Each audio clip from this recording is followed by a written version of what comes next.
Sports Goombahs web show. Live from the 515 studios here in Bucks County, PA. I'm Cassidy King. I got my chef to the left, Brendan B. Mikey the Wall to my right. Hey. And this is the Sports Goombahs show. We are live at www.sgshow.net. Facebook and Twitter. You know how to get to us. Cassidy King at Sports Goombahs on Twitter. And you just look up the Sports Goombahs on Facebook. You don't want to call in. You don't have to. You can just text us whatever is on your mind. And there better be a lot on after this weekend. Give us a call, 267-563-2893. That's 267-563-2893 is the Sports Goombah Smoke Phone. Sports Goombah is brought to you by Apple Public Adjusters. Insurance claim is what you have at your house. Fire damage, water damage, smoke. Give it a call, 215-783-1282. 215-783-1282. Check them out at Apple Public Adjusters.com. Also, Seal Roofing. So all your roof problems with one phone call, 215-533-4067. Or check them out at sealroofing.net. Also, M. Resnick Plumbing, 267-991-0337. 267-991-0337. Plumbing's your problem with your house. You have a leak. Can't stop that drip, drip, drip noise, you know, B? Toilets overflowing all over the place because of holiday food you've been eating. Or holiday drinks, too. Or half your family's going into your bathroom, destroying it. You know? You got that party of 12 and 24 people at the house. What a chaos that must be. Go ahead, Resnick Plumbing. He'll take care of all that stuff for you. All right, let's get right to it. Why waste time here? That's the debacle of the Philadelphia Eagles season. It's what we talk about. We usually start all our shows the same way. You know, it's exit stage right. Chip and the boys went out babbling, you know, as far as the press conferences are concerned. For what I saw, Chip was fast talking everybody out there. Mm-hmm. He was short. He was cutting everybody short, too. Well, he sold himself short. He sold the NFL short. And, you know, talent wins in the NFL. It's obvious. That's what, no matter what system you put out there, your talent it brings you the whole way.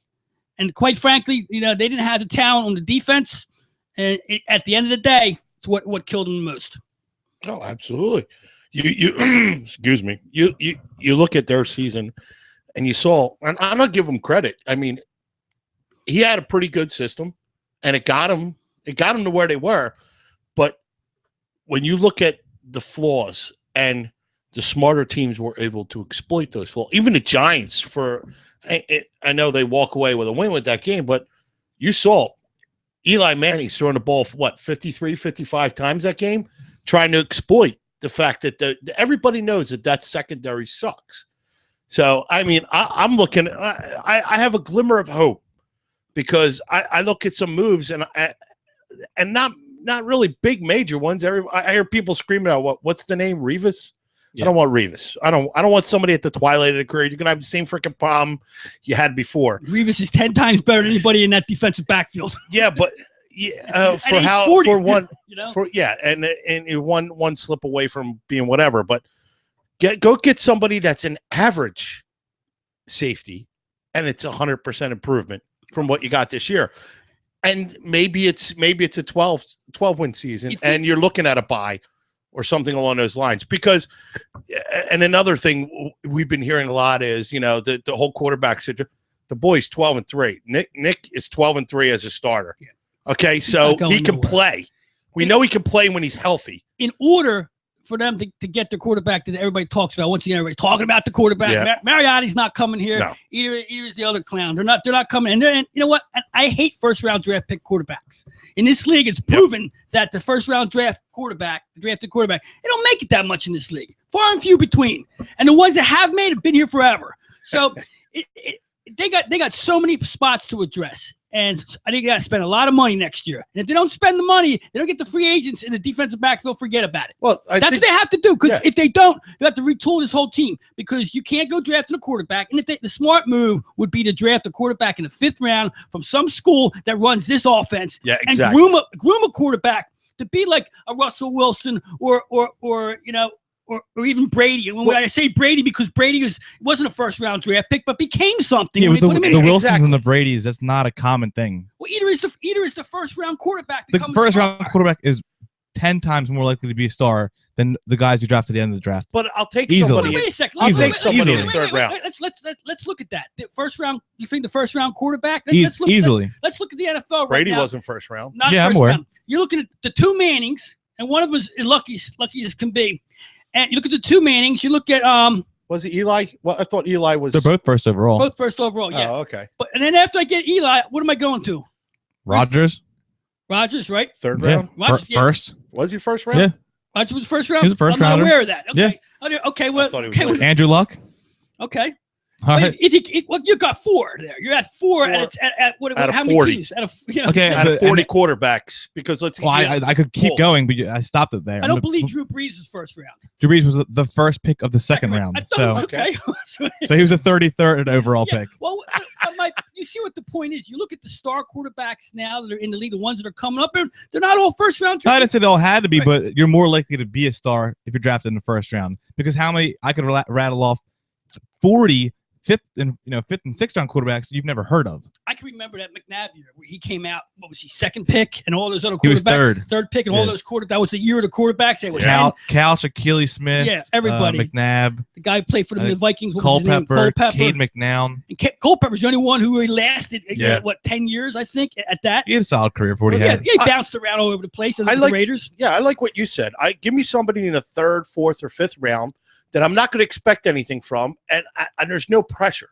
Let me groom him, because you got Nicky Montana 2 years. Yeah, but you know what disappointed me more, and I said this before, B. I looked at that quarterback crew that they have there. Out of the three quarterbacks on the Eagles, none of them fit the prototype of what Chip wants. Even the backups didn't. No, I know. So I couldn't Even the one understand he why drafted. he would go out and find that quarterback in that college or whatever and bring that in and try to groom somebody to get to this point.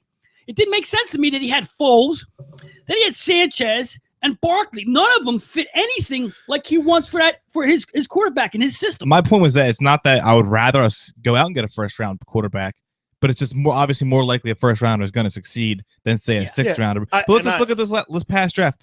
Not saying that a quarterback was on our radar, but where we were picking, would you rather have Malcolm Smith or whatever his name is, the guy who hasn't played yet, or to have Teddy Bridgewater, who was there, who would fit his scheme. Right. I'm not saying I'd rather have Bridgewater as my franchise quarterback, because I really wouldn't. I don't think he's a franchise guy. No. I think he's a solid player.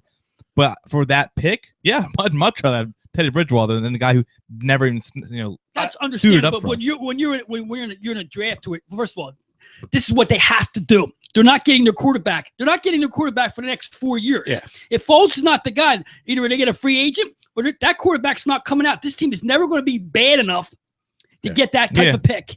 And no matter what they do, you can see no matter what they do, they're going to be. It looks like right now, and disappointingly, they're the middle of a pack football team right now with the talent that they have. They can score points. They can't stop anybody. Now, I can understand if they had defensive back problems, one or two guys, but when all four of your guys are suspect, that's a big problem right there. And that's not going to allow them to address any of the offense in the draft. If they don't go deep back all the way right down, and they better look at middle linebacker too, because you got a middle linebacker coming off an injury, you just don't know. Well, I said it last week. I mean, the secondary has to be your prime number one thing you're looking at. The draft, free agency, everything. I'm trading. I'm trading to get the right player in the pick, and then I'm going to get one free agent. I'm at least going to make two of those guys. I'll keep Jenkins. Yeah, and everybody else is I'll keep Jenkins too. Jenkins had a fine year. He really did. Exactly. And but he's not to compare him to, really. No. You look at that way. No, you're true too. Because if you look, and this is the question, because let's face it, everybody is the armchair GM this year. Yeah. Because you see what happened, and this is a hot topic at the water cooler at the office or wherever you're at, wherever your talk is. And there are people out there saying we need a quarterback, but that's the problem is you can win with Nicky. Yeah, you can win with him. You've proven that. Yeah, but here's the thing that I like him. I do too. I like Foles, but the problem is he's not staying healthy. He's fragile. Okay, he hasn't played a full season yet. He has 2 years. He had a chance to play full season. He gets injured. He goes down. He's not. He missed one game last year and when you got with Foles, you got a smart quarterback. He's not hardened. Okay, and he's getting injured too much. The thing that bothers me more than anything in the world is that you have the mind of Chip Kelly and Howdy Doody Roseman, together making decisions here. When I can't see the two of them at a table discussing football. I don't either. And I saw your post today and if online. You're a GM and you can't discuss football with your coach because your coach is so much more knowledgeable than you are, then how do you make decisions? How do you come together? And how do you make play? There's going to be dissension on that side somewhere. You look at, and I question, how's his product doing that he put out there? He talked, my product I put out on the field, You look at some of the draft, some of the picks, and you wonder how much was, hey, I really want this person, I think. And as the coach, you're sitting there, maybe it's different this year, Cashy. Maybe when they're going in the draft this year, now he's got a couple years under his belt. He feels a little more comfortable. I'm going to assert myself. Hey, I'm the guy. What do you think, Howie? You think I should take this? Or no, I really think we need this. And I don't know. You can't go to Howie for anything but to say how much is left in the checking account. That's it. That's all he needs to say. He shouldn't be talking to Roseman. Roseman should be looking at a linebacker, telling me what he thinks is a linebacker, whether he can move left or right. Well, but obviously, and that's the problem with Jeff Lurie. He's been always bringing in these guys that run the money and run the players who never even could throw a forward pass. Banner couldn't throw a forward pass, and Roseman ain't looking like he's playing much football at any time soon, or did. Yeah, but you don't necessarily need a former player to be a GM. I think you need an enthusiast. Though. I mean, Matt Millen, that worked out great in Detroit, didn't it? Yeah, he was a great player. You need a fan. But my point is, you're right. You don't have to. I think, no, you're wrong. Actually, if you think about it, you got to find the GM who has some kind of football sense. Because if you look at the GMs that do have the football sense, those are the teams that are winning. The Baltimore Ravens managed to put players in the right position every year. They're always competing. Yeah, but can you name the Baltimore Ravens GM? The former wide receiver. What's his name? I can't name him, but Ozzie Newsome? There you go. Thank you. But I'm saying, but how... Well, Mike, you can name them. But I'm saying my point is, like, how many GM? Like, I mean, obviously the Patriots are great. The Packers are great. I really can't name too many NFL GMs. You're not supposed to. That's my point. My point being, that means they're doing a damn good job. But I shouldn't know. I shouldn't have to tune in, and I don't tune in, but I know he's on a local station to listen to my general manager on Monday nights. Tell me what he thinks and how things are going. You don't want to listen, and it's an embarrassment that. Oh, he's the only and they say on the pro, he's the only general manager in the NFL has his own show. Well, yeah, because none of them else want to be talking. I'm sure if they wanted to, they could. Yeah, right. And none of the other general managers want to be in that kind of a spotlight. Yeah, but you know why? Wants to take phone calls from the fans. You got to. It's like the priest broadcasting your confession at church. It's part of the Jeffrey Lurie show. Obviously, it's part of what he does. Joe Banner used to bloviate on TV too every now and then. It's the whole part of being like, we're the city that wants accessibility to all of our stars, and that's part of the allure of doing. It's part of the smoke and mirrors. I'm going to let you. We're going to be transparent or whatever, and we're going to let you see what we're doing in the Eagles organization. Here's our general manager. Blah blah blah. If you want to yell at him, go ahead. I don't care if you show me what you're doing or not. Just win. Yeah. I don't care if you don't say a word. Yeah. If your press conferences are just like Marshawn Lynch, they're just yes. Yes, yes. I don't care, but if you're winning, I don't care. I don't care. Exactly. And then, unfortunately, they're not winning enough. And it's funny now the players you're all talking about who's going to be here next year, who's getting cash, and meanwhile you look at Tom Brady and I'm going to restructure my contract. He gave $24 million back. Oh, Bill, here's a few dollars back. Get some more good players in here. I need help. Yeah, I need help. Get some players. Give me a guy that can block the line. I'll play for another 3 years. I was having a conversation this afternoon on the job, and with another guy that I was meeting for, and we were talking about it. I was real sports enthusiastic as we were finishing up the job. And we were talking about quarterbacks and this kind of stuff. And I said the one thing you got to understand, Manning's been hitting the ground this year. Okay, You see him. Can you picture in your head right now? Picture Tom Brady hitting the ground. It happens rarely. It's the question. Exactly. Can you picture? You can see all the other quarterbacks getting off their asses, but you can't picture Brady getting up off his ass. He gets rid of it. He's never on it, right? And that's why this guy is pretty much always healthy. One season he went down. He's always healthy. He's always on. He's there. And it doesn't matter who's around him because he's always healthy. And he's the inspiration to that team. And this year, you know what? He's going to the Super Bowl this year. Okay, because something's breaking down in Denver. I mean, Manning just doesn't look right down there. Something's wrong. And this is going to be the end all when Seattle gets to stop Manning in 1 year and they're going to stop Brady in the next. And that'll put can do that. Then that'll put that defense in the Hall of Fame.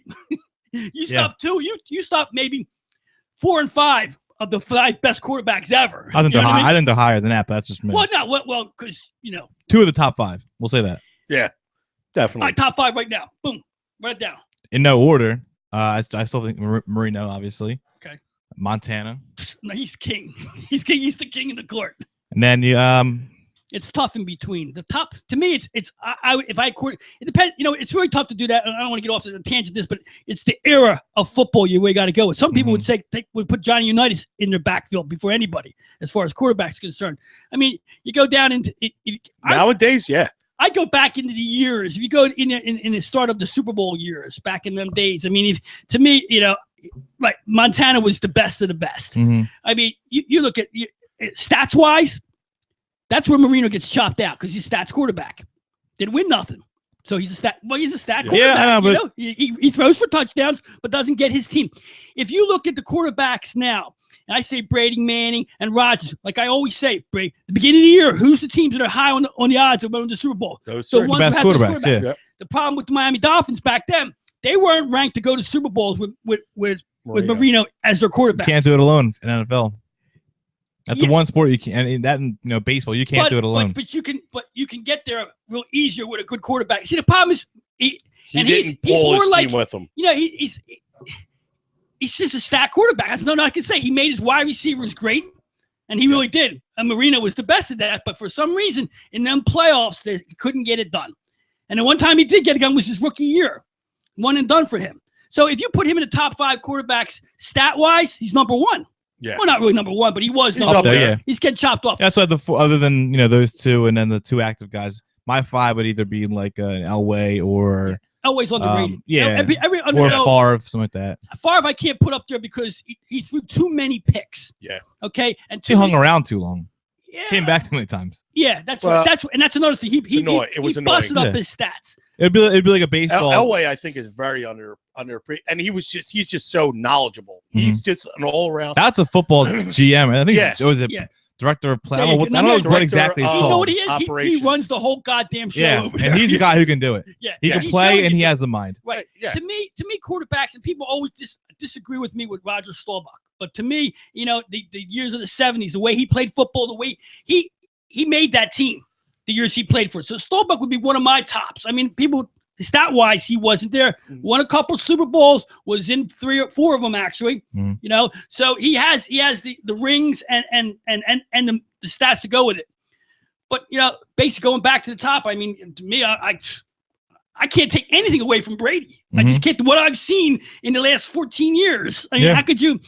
He's won Super Bowls, he's lost, but he gets there and he's there every year. He's won Super Bowls and he's put up stats, and other than one freak incident, he's healthy as it gets. So yeah, and the 2 Super Bowls he lost were freak accidents. Yeah. He should have won them.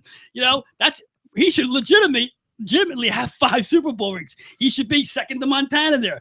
And the thing is, like Montana, every year the Niners had Montana, and you can even say every year that he was on that team, they were predicted to win the Super Bowl. And that's what Brady and Manning do to whatever team they're on. They're up there. And Rodgers is getting there. After the performance last night with him getting his foot stepped on. I wouldn't count out Eli next year with that receiving core. Eli needs help. Yeah. Eli does. He doesn't come in. But he might walk away with 3 or 4 by the end of that. Giants will be better next year. Their defense is a mess, man. They're second to the Eagles as a mess out there right now. As far as passing, you see what even with the Eagles can move on you, then anybody can move on you. But we was like, oh yeah, we were back to. How did we get into? We were real quickly. I did pull up something real quick. We were putting what's his name in that. I wanted to mention a couple other first round quarterbacks you may have heard of. Ben Roethlisberger. Big Ben. Yeah, Ben Roethlisberger. Now look at the wall coming back at me. In the playoffs, you got Matt Stafford. He's there.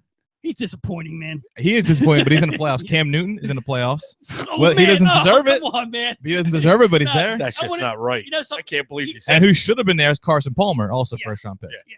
So I mean, that's like what 10 of the 12 teams have first round quarterbacks in the playoffs. Yeah. Still, the majority's not. If you look at it. Anyway, my point being that you don't have to take the first round draft pick. And I agree with that. I don't want the Eagles to do that. I think, because here's the problem with that, too. It's not a problem, but when you take these Mariott's, what's the other guy's name from Mariota and Winston.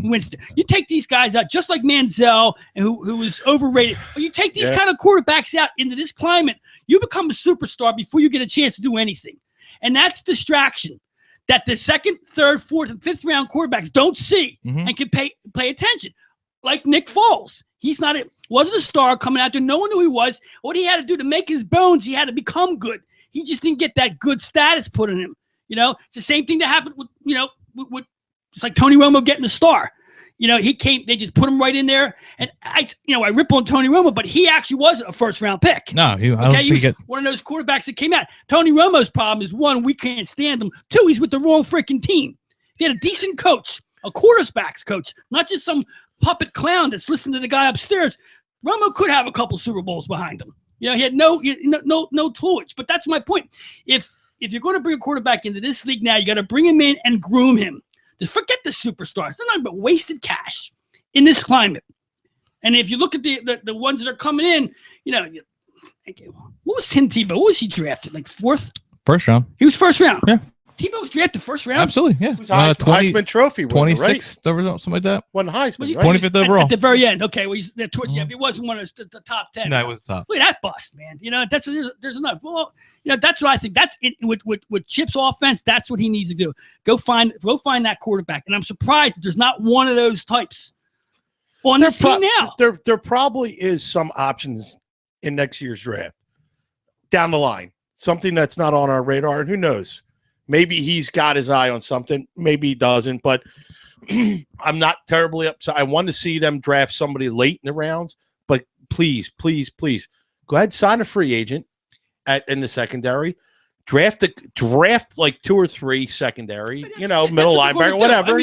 That's easy. And then I see, who knows? I mean, if you have the same relationship coming back, you have a healthy Nick Foles, you have a healthy line. I'm thinking, okay, now you have a good. I'm optimistic about next year. Okay, I want to see though that they, in the past, Philadelphia teams they tend not to go the total opposite way of what everybody. Maybe we don't know what the hell we're talking about, but they go opposite of what everybody seems to think they need. Yeah, I remember on countless draft nights watching and saying, all right, we got to get this receiver, and it's not just you. And the Sixers, it's like, oh, we got to get this, obviously superstar. We need a stand-up defenseman. The Sixers come back with some foreigner, and the Eagles come with some lineman. It's like, why? This isn't what I was looking for. And I mean, sometimes it's worked, sometimes it hasn't. I understand there was an old adage saying you take the best player available, no matter what position. I always agree with best player available at any position, no matter what position. But what if it doesn't fit your needs? Then you trade it when you get it. If it doesn't fit your needs, you can always take it first and then work with. As long as you grab it. Unless the best player, and the only time I don't agree is that if it's a quarterback or a kicker. Well, he's not the best player available. I can promise you, he's not. But if a quarterback is the best player available, I don't think the Packers are going to draft a quarterback. That wouldn't make sense. And any other thing, even if you don't need an offensive lineman, if the best player out there is a lineman, get the lineman. Just get the best player because absolutely. Because I never pass on an offensive lineman, a really good one. You can never have too many great players. I mean, how many times have you seen a team force? Oh, we need a corner, so we're gonna get a corner. Even that guy he's out of the league in 3 years because he's not very good. You just needed him at that moment. Who they draft last year? Who's the Eagles? Marcus Smith. I mean, come on, that's an embarrassment. Yeah, that's one of Chip's picks. Yeah, he picks that player. He doesn't get on the field the whole year.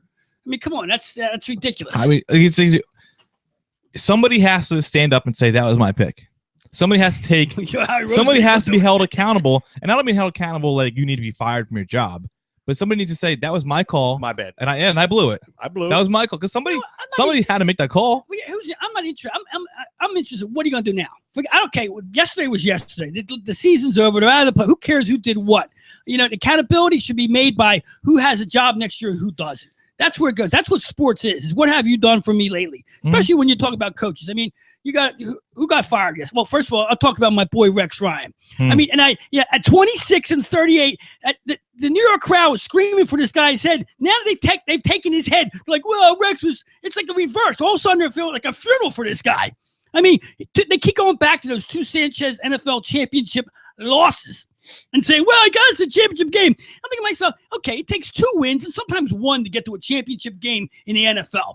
So it's not like he won 3 playoff games in a row to get to the championship. Did it 4 years ago. 4 years ago in the NFL is ancient history. Ancient history, right. And they've been living on that story. I've been reading day after day about his NFL championship games. I mean, come on, it's in the NFL, you win the championship game, then you get talking about. Mm-hmm. And even that's not so great if you don't win the Super Bowl a week or 2 weeks after that. But Rex, now you hear, well, maybe we should bring him to Philadelphia and stick it in, get rid of Billy Davis. No, this Ryan's a clown. He's a media clown. All he wants to do is get in front of that camera. That's his biggest problem. He was part of it. He was the big mouth on the sideline. He's the one getting himself into media trouble left and right. So, who's going to fill in the shoes of the Jets? I mean, what Jets are going to clean. I hope my man Jeff calls in right tonight to bloviate on that. But I think that the Jets, I don't know who's going to be their coach. I don't know who wants to step into that situation. Yeah. I mean, I don't think their ownership is what it is. Gino looked good yesterday. Yeah, that's good. Yeah. He was a ghost at the post-game press conference. Yeah. A lot of guys look good. A lot of guys look good yesterday in the NFL. That's why I love Matty Ice down there. Forget oh my God, he don't deserve that nickname. And I wanted to throw him in the first because he was a first rounder. I wanted to throw him in, but I was waiting for him to come in. I'm like, that's not helping my argument. No way. That's not helping my argument. He is a big game disappointment. Is what he is. I mean, he is just. He's the exact opposite of his own nickname. Yeah. And how he got that nickname for one good season, forget about it. I mean, he's a total disappointment. Yeah, he can't. I'm whacking him if he's my quarterback. You can't ask for really a better pair of receivers. No. He's got a great receiver. He has no running back. Steven Jackson should be out of the league, but you have 2 great receivers. Jackson got me some decent points in fantasy, and he got some touchdowns. Yeah, I mean, he wasn't the worst running back in the league. No, he wasn't the worst, but he's not a starter anymore. But the point is, like you said, you're in a dome. You have the two of the best, one of the best tandem receivers, and you couldn't win 7 games and win the NFC South. Yeah, and they're going to blame the coach, of course, and he got whacked. Yeah, but he should though. He's awful. Yeah, he's awful. He's always been awful. With that talent, you got to win something. You can't fire the quarterback all the time, even if you want to. But you can fire the coach. He got fired. Well, he's got talent. Matty's got talent. Yeah, he definitely has talent there. Yeah, but he just, he's not a pressure quarterback. He just doesn't have that. And that's why I want to see Stafford against Dallas this week. I want to see if he has it in Dallas. I can tell you now, he doesn't have it. He doesn't have it, right. But he's got the best wide receiver in the league. He's got a good pair of receivers, too. He might have the second best wide receiver in the league right now because it's this rookie in New York. Man. I actually wanted to He's the real freaking deal, man. He's not a flash in the pan. This dude can catch anything near him. He's starting to look better than Jesus Christ, what the Viking wide receiver? What's his name? The Viking? Moss? Well, he's starting to look better than Moss. Remember Moss was a rookie? Yeah. He was catching everything around him. Throw it up to Moss, and he was bringing it down. Just imagine, though, if Odell played a full season. Yeah. What it would look like. I mean, his numbers, he finished with 90 catches and 1,300 yards. That's incredible. 12 touchdowns as a rookie. Yeah. He missed 4 games. Yeah, and he missed 4 games, and he came in on a team that was a little bit messed up. Mm-hmm. With Cruz out there, next year, if he does play for the Giants, and who's the other wide receiver? Randall, who had a $170 on us again. Yeah, but right. So if you take those receivers and you have Beckham out there, you got a big problem on defense because that's 3 good weapons that you have to cover. That means there's no double covering any of those guys as long as Cruz comes back able to play. And if he does, he's a threat. So there's why Eli's got himself a little bit of a future there in the passing game with the climate of this league and the flags being thrown. You bring back your coach. Yeah. You bring him back for another couple years. I think that was a smart move to bring back Hoffman. Yeah. About a month or 2 ago, I would have said he's got to go. But they looked like they had some fight in them down the end. And Coughlin, he's a talent coach. He coaches talent. Odell Beckham's going to be a problem for the next 8 years. Everybody. Yeah. If she stays healthy, everybody.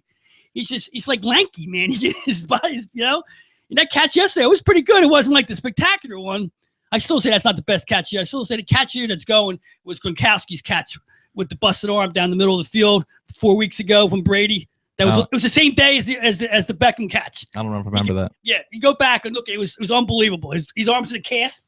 He goes, spins around and catches. His was a touchdown too. So that was he landed on the ground and got his way into the end zone. That was a great catch. But Beckham's catch wiped that right off the screen. No one really That's saw. That's probably why I never saw it because it got overshadowed real quick. Yeah, no doubt on that. So next week we'll be watching the playoffs. No birds, that's for sure, and that's going to makes this city very sad because all the other teams suck right now for the most part. It just hates it. More so in Philly. The Dallas is. Yeah, it doesn't really bother me. For a lot of fans, it does. Yeah, I know for a lot of fans. A lot of fans, But what's good about the Dallas situation is they're going to get beat. They're not going the whole way. I don't think they're losing this week. They're not losing this week. Don't care. Doesn't. They're not going to the Super Bowl. Right. They're not. The defense is never going to hold any of these quality quarterbacks down when it push comes to shove. And what will happen is that Jerry Jones, he just can't. He's just jerking off all over the place, man. He can't believe he's got the crew into. He's got the cameras. The playoffs are in his spaceship. He's going to be dancing with umbrellas. He's going to be on the star going like this. It's going to be big for him. This is going to be a circus there next week for sure. He's more and more. He's looking like the Joker from Batman. It's not. Yeah, we've been saying that for years. But here's the thing with them is that he's going to be center stage now. The party that's going down there, and I hate it because now he can actually sit there and go, "I told you so." Listen to me. I told you because he's got his freaking paws in that team. I told him to make the playoffs once in 8 years. Yeah, exactly. And he's got his paws in the team, and it's going to be a bunch of "I told you so's." That's what I hate about. No, he's talking Super Bowl right now. That's exactly. What can he talk? Yeah, when you're in the playoffs, you talk Super Bowl. Even Carolina's talking Super Bowl. Yeah, you don't talk happy to be here. Right. You're not happy to be there. He's really happy that he gets to, his big disappointment was the Super Bowl wasn't held by his team that year they got there when he thought his team was good enough to go to the Super Bowl. This year, he didn't think he had the team, and it went. That's the problem. He's got to shut up. You know what I mean? He doesn't know what he's talking about. But now he gets to have his grand ball for 1 week and 1 week only. Because after that, they're either going to Green Bay or Seattle, yeah. One or the other. And that's their big thing. Well, we've already won in Seattle. Oh, yeah, you won when the team was in turmoil down there and there was chaos going on. No way you beat Seattle twice in that stadium. With this team, You don't go down there twice and hit them. It's a different Seattle team than what they played months ago. You got that right. Much different team. Got that right. Give us a call. Do some rating and beefing with the Goombahs here. 267-563-2893. Live at www.sgshow.net. We are from the 515 studios, live here in Bucks County, PA. Just before I go to break, we just want to slip into some Johnny Fraudball real fast, since that's what's it's trending now for what goes on with this guy. He went to a nightclub. What was it? Friday night. He had the gang out there. It was Friday night. It was Friday night, and he managed to make one of his receivers. What was the receiver's name? Was it Josh Gordon? Josh Gordon mixed practice or missed one of his. He missed a walkthrough. A walkthrough and some therapy, I think how it was, because and Manziel comes out and says it's 100% false, but he forgets TMZ. TMZ was all over him at the nightclub. Won the video. Everybody's camera phones were running. Well, he said he wasn't with Josh at any point that night. I don't think that's true. He said, I got the thing. He was irate with recent reports that he threw a party the night before arriving late to facility for treatment. He told reporters that he had a few friends from Texas over Friday and overslept Saturday, but played no part in Josh Gordon's 1-game suspension for skipping walkthrough. Johnny, I want to have this guy as our patron saint, but the story's always the same. He's got to do something else. I mean, he's got to kill somebody. I need something to punch somebody. I need to take his clothes off in the middle of the field. Something crazy that makes him Goombah worthy. Because right now it's the same stuff. I'm tired of the boozing. And it's never his fault either. Yeah, it's always somebody else. I was listening. You listen to those guys on ESPN, the Stephen A. Smith and the other clowns. I try not to listen to Stephen. Him and the other guy. Who's the other guy? Skip Bayless. This is the biggest joke in sports media. I mean, he just blabs crap out. He's on this morning saying, I think Manziel has his alcohol problem. Yeah. Do you know that for a fact? You're just saying that, or what? Are you just stupid? Does he have an alcohol problem? Or does he like to drink? You just don't say that on there. He says Skip Bayless he's proven to be probably the biggest idiot on television.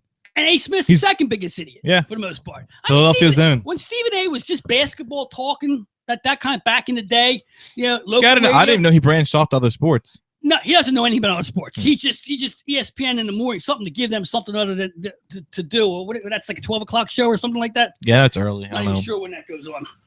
But for those listening, I have to tune in on our show. I want to hear what everybody else is talking about, so I can beat that conversation out. Or don't state the obvious. You know me, I hate stating the obvious. Makes me ill as can be. Well, if you don't want to state the obvious, just state a lie and just call him an alcoholic. That's right. That's it's obviously a lie. Well, it got him on YouTube. Exactly. That's all it takes. It's just to make a bold claim like that. I mean, it's give him a shot. It's give that guy a shot. It's blasphemous. You have an alcohol problem. Yeah, I do. Put me on YouTube. It's blasphemous to defend Johnny Manziel, but I mean, just because he went out to a bar on a Friday night Now he's an alcohol problem? No, yeah, it's you know what, and I feel if he missed a game because he was drinking in his apartment, yes, then you have an alcohol problem. As much as I want drinking in the locker room, you have one. As much as I want material from Manziel, I don't want him to be forced material. Like just every movie he makes, it becomes a story here. It's like I said before, we were talking about before the show. If he's a superstar and he's winning games, playing football, and he's part of the entertainment of the NFL, and he's still doing this kind of stuff, then the story becomes something. But when you're nothing, you're not even playing, and you're doing this stuff. Well, hey, you know what? Who cares? It's not like we're paying to see Manziel play. You want to hear a good quote from him? This is great. Either I'm going to learn it, or I'm going to find something else to do. Well, no kid. That tells me Does he mean the sport of football? Exactly.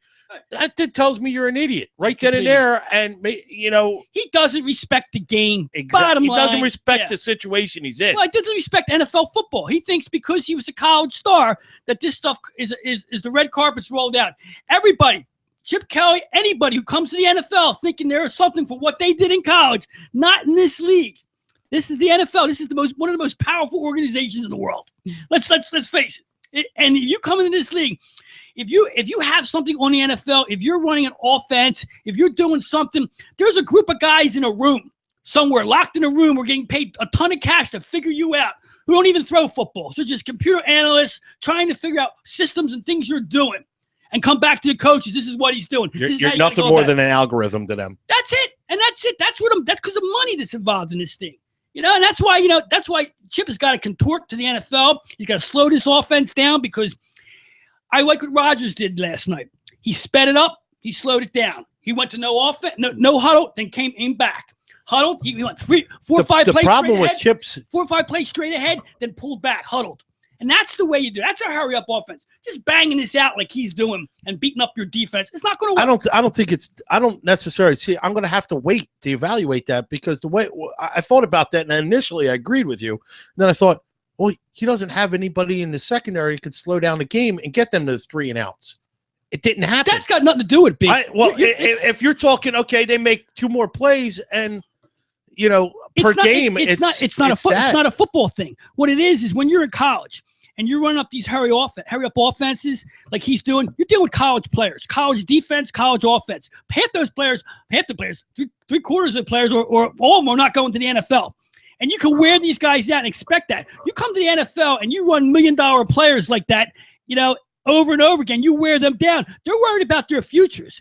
I didn't see that, though. Let me run it. Well, you don't see it because you don't see it. But you can feel it by watching this defense fall apart towards the end of the season, worse than they were in the beginning. Now, when Carey comes out and says, hey, we're getting run down in game 3, he might be saying it out loud, but evidently it looks like what is happening, except he was able to step out and say it at a turn. And then, we heard back there some of the players were saying, hey, look, he might be right, this, that. Okay, underneath it, he might be right. These guys are tired. This is NFL. Of course you're going to be tired, though. Line. Defense, but how does the offense running that many plays affect the defense on the same team? That's what I'm saying. The defense on the field.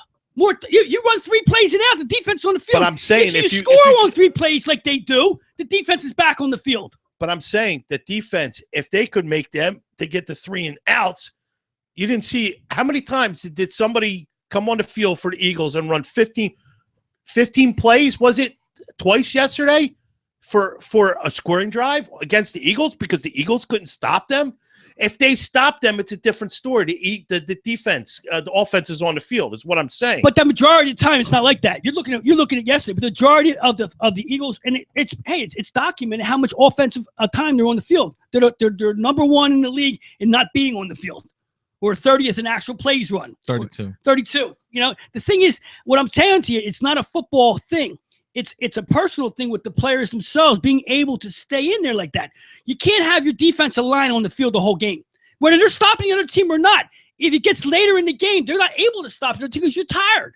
You're beat up. And if you're not talented to go along with it, it makes it even worse. If you're Fletcher and you're already tired from chasing guys down the field already in the 4th quarter, you're not going to get better as the 4th quarter comes. The whole idea of what Chip is trying to do with this team from day one was make them all of the 80 NHL '80 Olympic team was to make them stronger at the end of the game when the other team was weakening. Well, that didn't happen. He wore his own team out. He wore his own defense out. Because one, they're not good enough, and two, it's the NFL. They're not good enough. And I think it's more so that than anything else. They're human beings, man, and they're making millions of dollars. They're not college players who haven't made a dime yet. There's a difference in the way you approach life by the money you make and the life that you live. Okay, B, you're a college player. You're busting ass because you want to get to the NFL. You're in the NFL. Okay, now you're going to break ass, but you're getting $1 million checks. So your ass breaking has to change a little bit with the way the team plays. And it's, you know what? It's sad to say, but in life. In other words, you're saying, and this is what and you're not saying it, but I'm taking it out of this. When I get to the NFL, I don't have to work as hard as. Evidently, you don't. It's starting to look like that. Wow. I mean, you may be right. You may be right, but that tells me that I don't see pride in my work then. Well, the NFL, if you look at the way football is now, you're watching these games. I'm not enjoying watching NFL football. I don't. I'm not like I used to. Yeah. I sit there, I watch the flags, the timeouts. The game is slow. I mean, it's slow. Every play takes 2-3 minutes, time to get back to the huddle and all that stuff. The game itself has lost it. I don't want to watch a football game for 3.5 hours. That's number one. I don't want to see the flag every play. It's slowing the whole thing down. The only thing that saved Cowboys' defense is the fact that they had flags and they could take a rest. That was it. But this whole league, there's a reason why that kind of offense hasn't worked in the NFL for 40 years. That's why they don't run that kind of stuff. Players, you got to have even up. You got to offense and defense got to be together on the field. One can't be sitting on the sideline the whole time. Even the offense. If you're telling me that the offense is too fast and the defense wearing down, that means the offense is never on the field. There's no even break with the clock management. I see the last 4 games, the offense wasn't clicking enough and being on the field enough to give that defense a break. That's what I saw the last 4 games. Unfortunately, the defense was tired. That's why they're getting beat downfield by these quarterbacks. And that's why, because the defense. That's what I'm saying. I'm seeing the other team's offense, like the Giants yesterday, two times over 12 plays for a scoring drive, and that defense is on the field for 7-8 minutes. It's and then you get to sit there watch. You watch the other teams work. You get to watch the other stations. You see, it's always something in this town with the football team, and then you always got to. You got to divert your eyes to the other teams in the leagues that have the good quarterbacks. It's like in hockey. You watch the Flyers, and then it's like can't wait for West Coast hockey to come on so you can actually enjoy the game that you like. The Flyers are on tonight, right? Arizona. Arizona. Phoenix, you mean? Yeah, it's Arizona. It's called Arizona now. Oh, it is? Give us a call, 267-563-2893. Sports Goombahs Smoke phone. That's right. They didn't want the team to be bought. We're going to take a break. I'm Cash the King. I got to the chef to the left, Brendan B. Breaking the walls over there. He's going to come back. Go Clemson. Clemson. They playing tonight, aren't they? Got a big bowl win. Oh, yeah, big bowl win. I got a big bowl. He's got a big bowl? How does that mean? We'll be right back.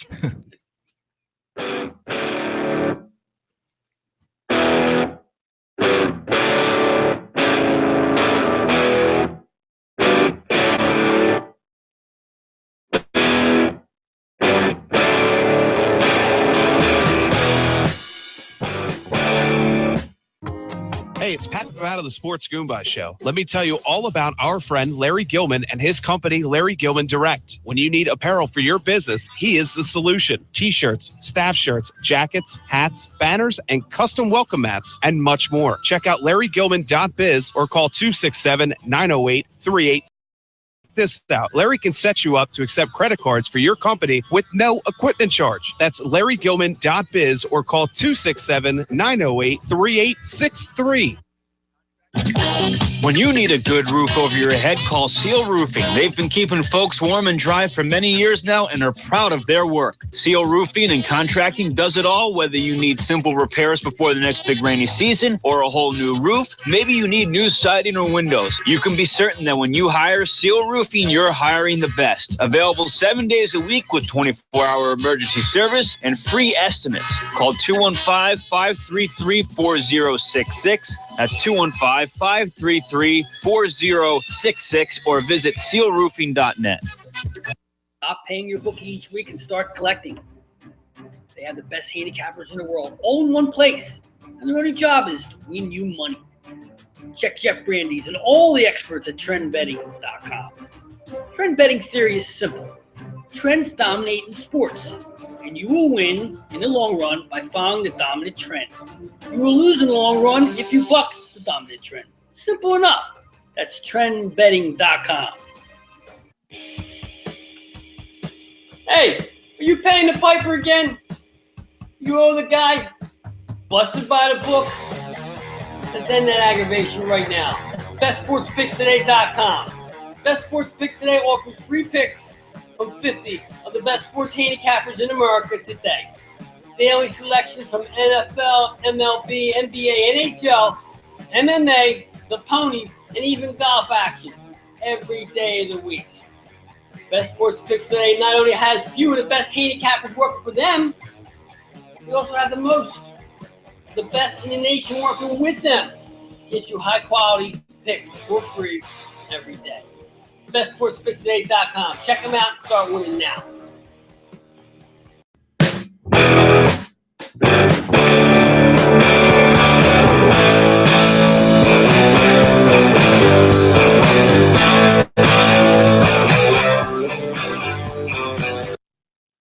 Yeah. Sports Goombahs back here. Cash the King with the chef to the left, Brendan B. Sports Goombah website, www.thesportsgoombahs.com, where you get all your sports information up close and personal. Right, B? Yep. Yes, sir. Let's see. Let's go to the pick session. See what we got going this week. How we run last week. It's let's see. What did we go? 1-1 last week, I think. One in a push. One in a push push last week. Yeah, one in a push. Oh, I got this. I looked at the NFL playoffs, and I don't like a whole lot with them there. Got the Baltimore at Pittsburgh. Oh, this is the pick session. We've got new advertisers, by the way. This is the pick session. Sports Goombah pick session. Forgot to put the ad guy in there. 344Tees. 344Tees.com. It's my man Larry Gilman. He's a t-shirt guy. You want your t-shirts, sweatshirts, hoodies, anything, any kind of sports apparel, dress-up apparel, anything you need for your business, check him out at 344Tees.com. Also, you can give him a call at 1-844-445-6264. That's my man Larry Gilman. He's got a Sports Goombah special right now for your business. Get 12 hoodies, $18.95 a piece. Okay, print it one side. That's a deal. One of these hoodies, nice hoodies, nice. I'm a hoodie guy. You're a hoodie guy. Like what you're wearing right there. Yeah, that's what he's got over there. You got to tell him the Goombah sent you, because you won't get the deal if you don't. That's 344Tees, 344Tees.com. 844-445-6264. My man Larry G. Always supporting the show. All right, this is the pick session. Let's get right to it. Enough of this BSing around here. Baltimore's at Pittsburgh next week. These two teams, okay, they used to be defensive football teams. And you hear Baltimore Ravens and Pittsburgh Steelers, you think defense. Not anymore. Smash mouth. Not anymore, man. Now they're scoring teams. And this over and under is 46.5 here for next week. I love this football game to go over to 46.5. Easy. It's easy money. It's one of those ones with Cash the King. You know, I'm not taking any other game that day. Nothing else. I don't like anything else that day. It's all junk football. Okay, to the next round. It's too hard for me to pick and too much. I'm not sure about these teams. I don't know where the Cowboys are. 7 points against Detroit. I think that's a tight game right there. The other game's a joke. If there's 20 points scored in that Arizona game, I'll be shocked to see that happen. That's a playoff. Just think about it. That's a playoff game right there. Ryan Lindley against Cam Newton. It's a joke. The 8-1, wherever they are, 7-8-1. Yeah, that's awful. So I'm keeping it cool. I'm putting all the dough on the over 46. I don't care who wins the game. I know there's going to be points scored in this one. Two quarterbacks that are hot, doing their thing. Defenses that are mediocre, at best these days, and they're giving up a lot of points. So I like this football game at the 46.5. I think it's low. Get on it now before it goes to 47. Usually when I say it, it goes down. There's the times. That's it for the football this week. I got one other game, the NHL. Tomorrow night, I got a new Dow Jones I'm using right now. It's called the Nashville Predators. Okay? There's a coach on this team. What's his name? Lavi? Lavi. Peter Lavi. Oh, that's funny. This guy's starting to bring Nashville to the top I've right heard of now. That guy. Okay? They got they're going against Martin Brodeur tomorrow and the St. Louis Blues, who was a disappointment. Blues are lost 4 in a row, I think, right now. Nashville's on one of those runs where they win 3, lose 1, win 3, lose 1. That's why I call them my Dow Jones hockey team, because I'm on them right now, every night, all the time. That's who I'm running with right now. Good pick. I like the 2.5. I like them to win the game, regardless of what the money line is. But I like them also over 2.5 goals in this game too. I think Brodeur is riding a wave right now. Going into Nashville, a team that hot. I like Nashville over 2.5 and to win the game. 2 plays on that one. Oh, I thought you were going for a triple play there from us. Nah, you know what? I don't need triple play on this one because it's the type of game with Nashville. Because St. Louis ain't a hard scoring team. It's a game that they could be 4-1 like that. The triple play, the over in this game is 5. That's why I like the 2.5 on the Nash side. So there's my 3 picks today. The Nashville over 2.5 side total and the win. Whatever the money line is, jump on it. Don't lay that 1.5 goals. I hate that. And the other one is Baltimore Ravens and the Pittsburgh Steelers in the wild card playoff. Probably the only decent wild card playoff there is right now. I think that's going to be a good game. Yeah, that's the game to watch. That's going to be a good football game. You got talent on that side. You got luck on the other side. So those are our 3 plays. Do what you want with them. Brought to you by 344tees.com. And that's my plays. Mike, you got anything this week? The only thing I liked was the over in the Indy game. You like the over? Yeah. I like the over now. I think it's 49. And you got 2 offenses you can score. Yeah. And defenses aren't that great. So I was liking that one. Luck's due.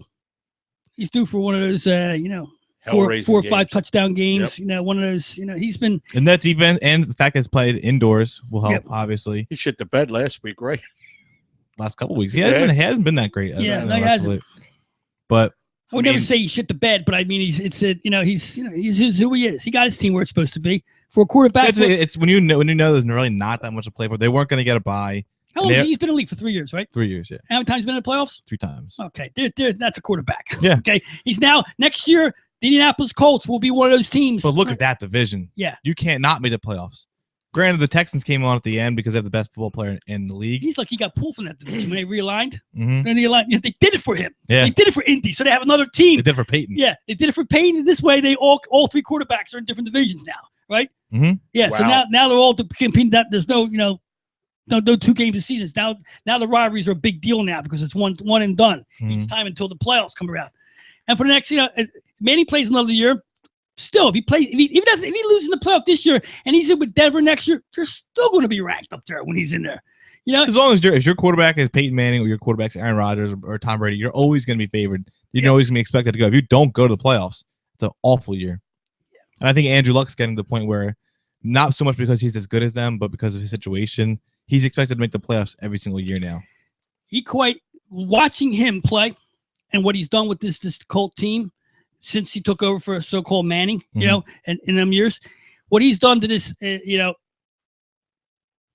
might make the playoffs for the first 7 years of his career. Yeah. Based on his division. It's very possible that he may just never miss the playoffs. Yeah. I mean, if you look at who he's going against, the 3 other quarterbacks in his division are Blake Bortles, Case Keenum, and Charlie Whitehurst. Casey Kasem. Those are his 3 quarterbacks in his division. He can't not make the playoffs.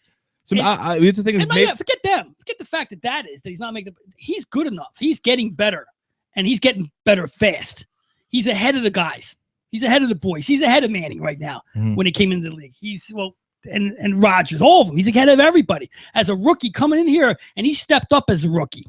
I think it's just a much different game where back, even 10 years ago, when you were a high school quarterback, you hand the ball off 75% of the time. College, at least 50% of the time. Nowadays, these high school kids, there's the run and shoot in high school. You're playing the run and shoot in college. So by the time that they get to the NFL, they've been throwing the ball and throwing the ball and throwing the ball. It's not a new thing to them. So you're seeing a lot of more rookie quarterbacks come in and they look more comfortable. They look more natural because they've come from a system that where they've been throwing it, 40 times a game since 9th grade. Right. So I think that plays a lot into it. But I would say with this game this week with that the Colts Bengals game, I mean, we all remember that Colts Chiefs game last year, which ended 40 something. I got material on that one. You come back after that show, man. We beat Andy Reid to a pulp. I could see a game, obviously not that much of a comeback, but I could see a game with a score like that come Sunday or Saturday, whatever day that game is. Yeah. Plus, Lucky wears number 12, man. Which quarterbacks that wear 12, they win shit. That's the to me, at the beginning of the year, I picked the Colts to go to the Super Bowl. That's who I thought would go there, based on last year's performance, and I just thought that the trend pick was to pick Manning again because of what he did last year in the Super Bowl. I don't know how much more inspired he could be than he was last year getting to the Super Bowl. And this year being beat up that bad, I think, what you're seeing in Manning now just might be starting to break down a little bit, or is, you get old. That's the way it is. You get old, it's tough to get out of bed, and that's life. And when I was talking before about him being on the ground, I'm picturing him on the ground now a lot. In games, I see him getting sacked. They're getting to him. He doesn't have that cold offensive line anymore. His line's been beat up, though. Yeah, right. But I'm just saying, whatever it is, it's happening. Unlike you can't picture Brady getting sacked. It just doesn't happen enough for it to be embedded in your head, and that's something you have to do. Do they get bonuses for that? What? Maybe the quarterback bonus. You always heard about bounties. What about bonuses? Like Brady got, look, I'll get every game I don't get touched or knocked down is $100 in your pocket or $100,000 in your. He takes them to dinner. Yeah, you got it. You talk about that every year about how they take their offensive line. Who's this clown from who played the Detroit Lions? Sue. What's it, Sue? Goofy Sue, whatever. Kicking Rodgers. Knucklehead Sue, his name is. He didn't. I watched that. He didn't kick Rodgers. He stepped on his ankle, and they're saying that he backstepped it on purpose like that. The instant replay doesn't show that kind of vindictive like move. But it could have been. It's the fact that he has a history of it. Yeah, right. And it really played against him. And Rodgers, I turned it off. I was, you know what it is? I got yesterday. For 2 days already. Outside these freaking migraine headaches that I've been getting, I've been hooked on this Wire. HBO's The Wire. Now this is a show that I've loved for years, and it was on during the Soprano years, 2002. I don't know, 2006 or 7 or 8 even. And this is the greatest show ever made. I mean, this is educational TV if you want to learn how to sell drugs, okay, and learn what the cops do to get it. But as far as acting and everything, a lot of these actors all spawned out to different shows and everything. But I've been hooked on this thing. They're running it 12 to 12 every day for 4 days already, and I can't turn it off. I was calling my daughter on the phone. I said, hey, Jules, I need rehab for The Wire. I can't turn it off. In fact, right now I'm jonesing because I know 2 more episodes are on while I'm doing the show here. And I don't put it on the big screen. But you ain't DVR them? I can't DVR. It's not like that. It's like it's like I don't know. No, what it's like that. He can do it. I'm sweating it out. I don't want to DVR. I don't want to wait. I can't put it like that. I got to see one after the other. I don't know. Whatever. I don't want to wait. My just point DVR being, watch it when you want. That's not my point. I don't want to DVR. I'm telling you, I'm hooked on it right now. It's like a drug. I had to watch it. So I sat in for the last 3 days. And I watched a lot of football. Yes, I'm flipping back and forth. I never got into The Wire. Great show. I heard it's a great show. And I've always it's one of those shows. And you had it on in the studio when I walked in. I looked up and went, oh my God, that's Gabriel from Walking Dead. And this is, I see a lot of people that are on some of the good shows that are on now. So obviously they have some good pedigree and stuff. Well, it's not. It's the writing of the show. And now it wasn't in high def. Now they remastered it in high definition, so it even looks a lot better. Because back in 2002 they didn't have that, and they didn't. You can really see the drugs being snorted. No, you're not. The bullets are hitting people, the gunshots, the whole idea, powder the whole spraying. thing. You get a good zit on a guy's head. It's entertainment TV. That's what. Anyway, long story short, I don't know where the hell I was going with that. It interrupted me. I was going back and forth with the Packer game because I don't watch the game in case anything crazy happens when I want to be able to talk about it on the show and not watch the stinking replays. So I was going back and forth, and I missed the injury because all of a sudden Rodgers wasn't in the game. Like, holy crap! I actually have a funny story about that. I was watching Red Zone. And I was following the games on my other games on my phone, and I was refreshing. And I'm like, someone just scored. I look up. I'm like, where is it? Why didn't Red Zone play it? I've been watching Red Zone for over a half hour at this point, not realizing I'm like 20 minutes behind on my DVR. I wasn't even watching live football, and I was like, what the hell am I doing? I was like, because someone's like, oh, Rodgers is out of the game. I'm like, no, he's not. I'm like, what am I missing right now? He was a little bit. No, but I was 15 minutes behind, so I didn't know this. Eventually, I pushed down. I got the live. Like, oh, man. And I turned on what you call was saying, was it, who doesn't like it? Was Al Michaels? No, not Al Michaels. Yeah, Al Michaels. Yeah, Sunday night game. Sunday night game, yeah. Yeah, because the Packers didn't play. That's all right. Sorry, I thought you were talking about the Packers game. They didn't play Sunday night. They didn't play Sunday night, but Al Michaels is on Sunday. How was I watching last night? The Sunday night game was Pittsburgh. Obviously, The Wire. Yeah, obviously, The Wire. That's right. You know what? I was watching so many episodes, I kind of lost track of time. He was watching Al Michaels snort coke on The Wire. You would be surprised how fast the day goes when you're watching an hour show over and over again. All of a sudden, I started at 12 o'clock and at 6 o'clock. I've been there before. I remember. I'm starting to use lingo. Oh, yeah. I'm starting to talk like a Baltimore cop. You know? Oh, yeah. It is. I'll put plurals on the end of police. 215-563-2893, the burn phone. I mean, the smoke phone for the smoke. I was even saying police with a plural on it, you know? Anyway, that's to distract me for the whole weekend of football. And quite frankly, probably distract me the next 3 days. Anyway, he steps on his foot and he gets suspended for the playoff game. That's a big suspension. A huge suspension. You know, massive. The very last thing Detroit needs is anybody out of that game in Dallas, especially on defense. Mm-hmm. You know, for that, they need to get a rush on Romo, or they're going to get picked apart in the second. You need to stop Murray too. Yeah, I don't like that. The numbers on that game look over 28.5 is the side total, and it's showing me that that's not a lot. I thought that would be a 29, maybe 30 points for the Cowboys, because the Detroit defense. It is still the number 1 or 2. I think it's 2, and I think Seattle passed, but they're still like the number 2 defense. Yeah, but Dallas is clicking on offense right now. Romo's clicking. He's got a lot of needles going in his back. He's feeling good. You know, the guy's wasted on painkillers. Let me tell you about that. I told you a couple weeks ago I got shots. I asked my doctor. I said, "Yeah, what the hell?" I was pissed. I was like, "How come Romo can get a shot every week before a game, and with my bad back, I got to come back every?" He goes, "First of all, you're not Tony Romo. He's got dough. You're not Tony Romo, and you don't make $5 million."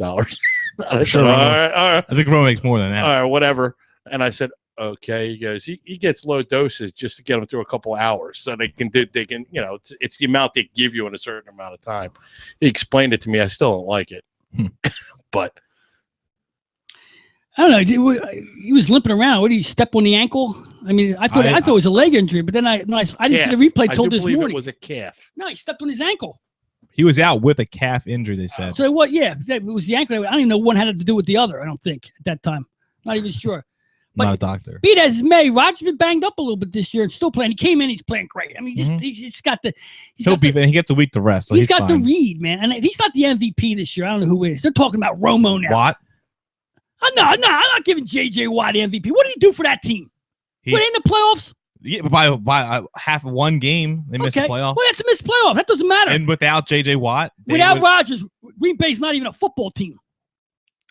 I'll never argue against Aaron Rodgers, but J.J. Watt makes a very, very valid point. Yeah. He makes a very valid argument. J.J. Watt was. What's the most valuable player mean? Most valuable. He's a defensive most player. Most valuable to player to your team. Right. To your team or to the league? To your team. Well, your most valuable mean that you're a valuable team, because without you, you're worthless. Without J.J. Watt, that's a 3-win team, the Texans. Without Rodgers?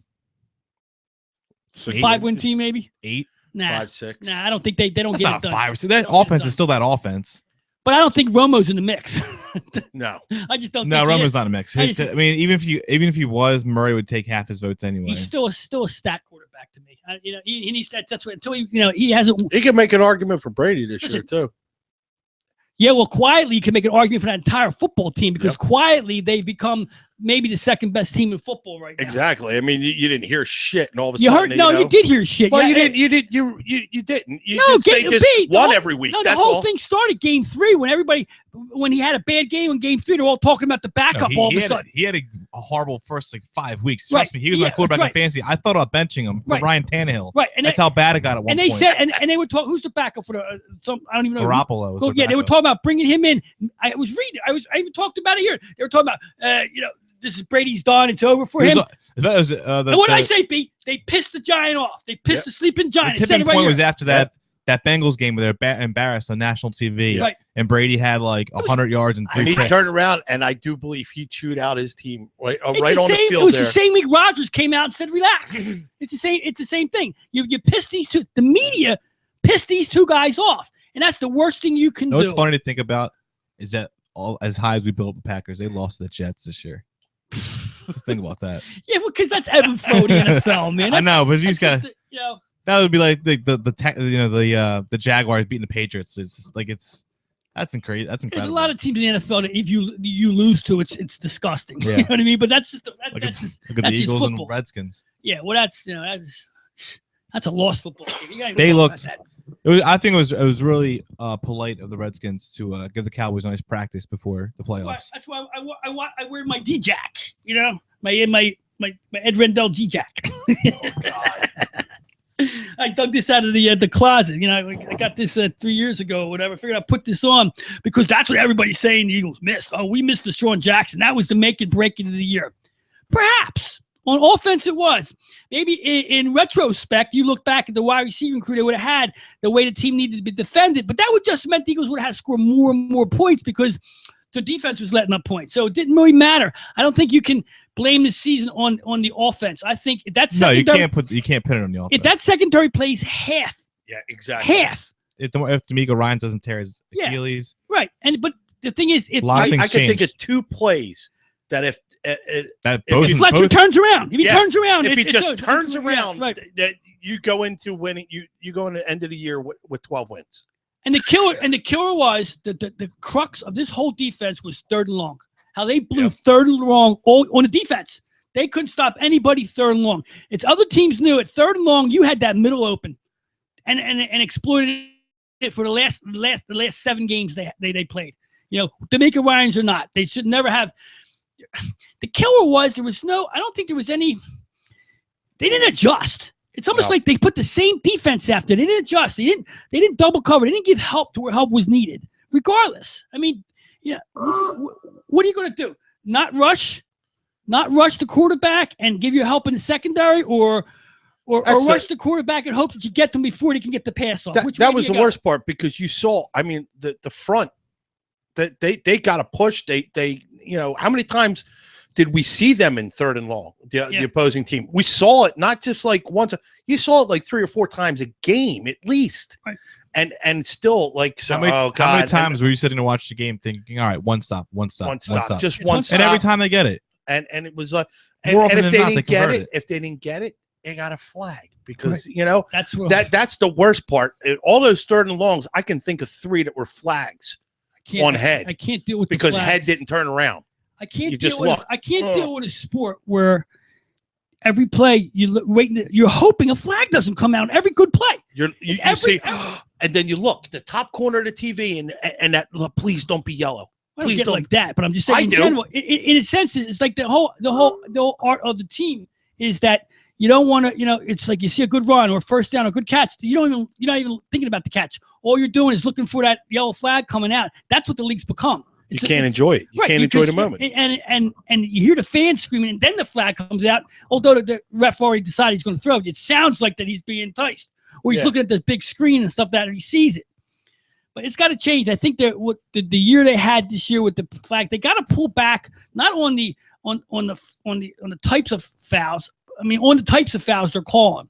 They got to pull back on that a little bit, or the game is just going to stink. It's not a matter of speed and offense anymore. When you can't make a play, and the defensive backs, the rules got to change back a little bit like that.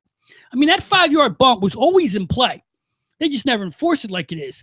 I think if you're going to have the receivers be totally untouched out there, playing center field, so to speak, where they can't be touched out there, it's just going to be a catch fest. Not to mention how many penalties that they call nowadays. It doesn't matter. It could be a 5-yard penalty, automatic first down. Everything's an automatic first down. It'd be third and 18. It'd be illegal hands, 5-yard penalty, automatic first down. So even if you're not getting the yards from the flag, you're still getting the automatic first down because half the flags nowadays are automatic first downs, and the ones that aren't are 15 yards or 10 yards anyway. So it's automatic, pretty much a first down. My next point was going to be that what they're going to do is like they did the holding penalties back in the 80s. Remember, in the 70s, holding was 15 yards. They changed to 10 yards because there was so much of it.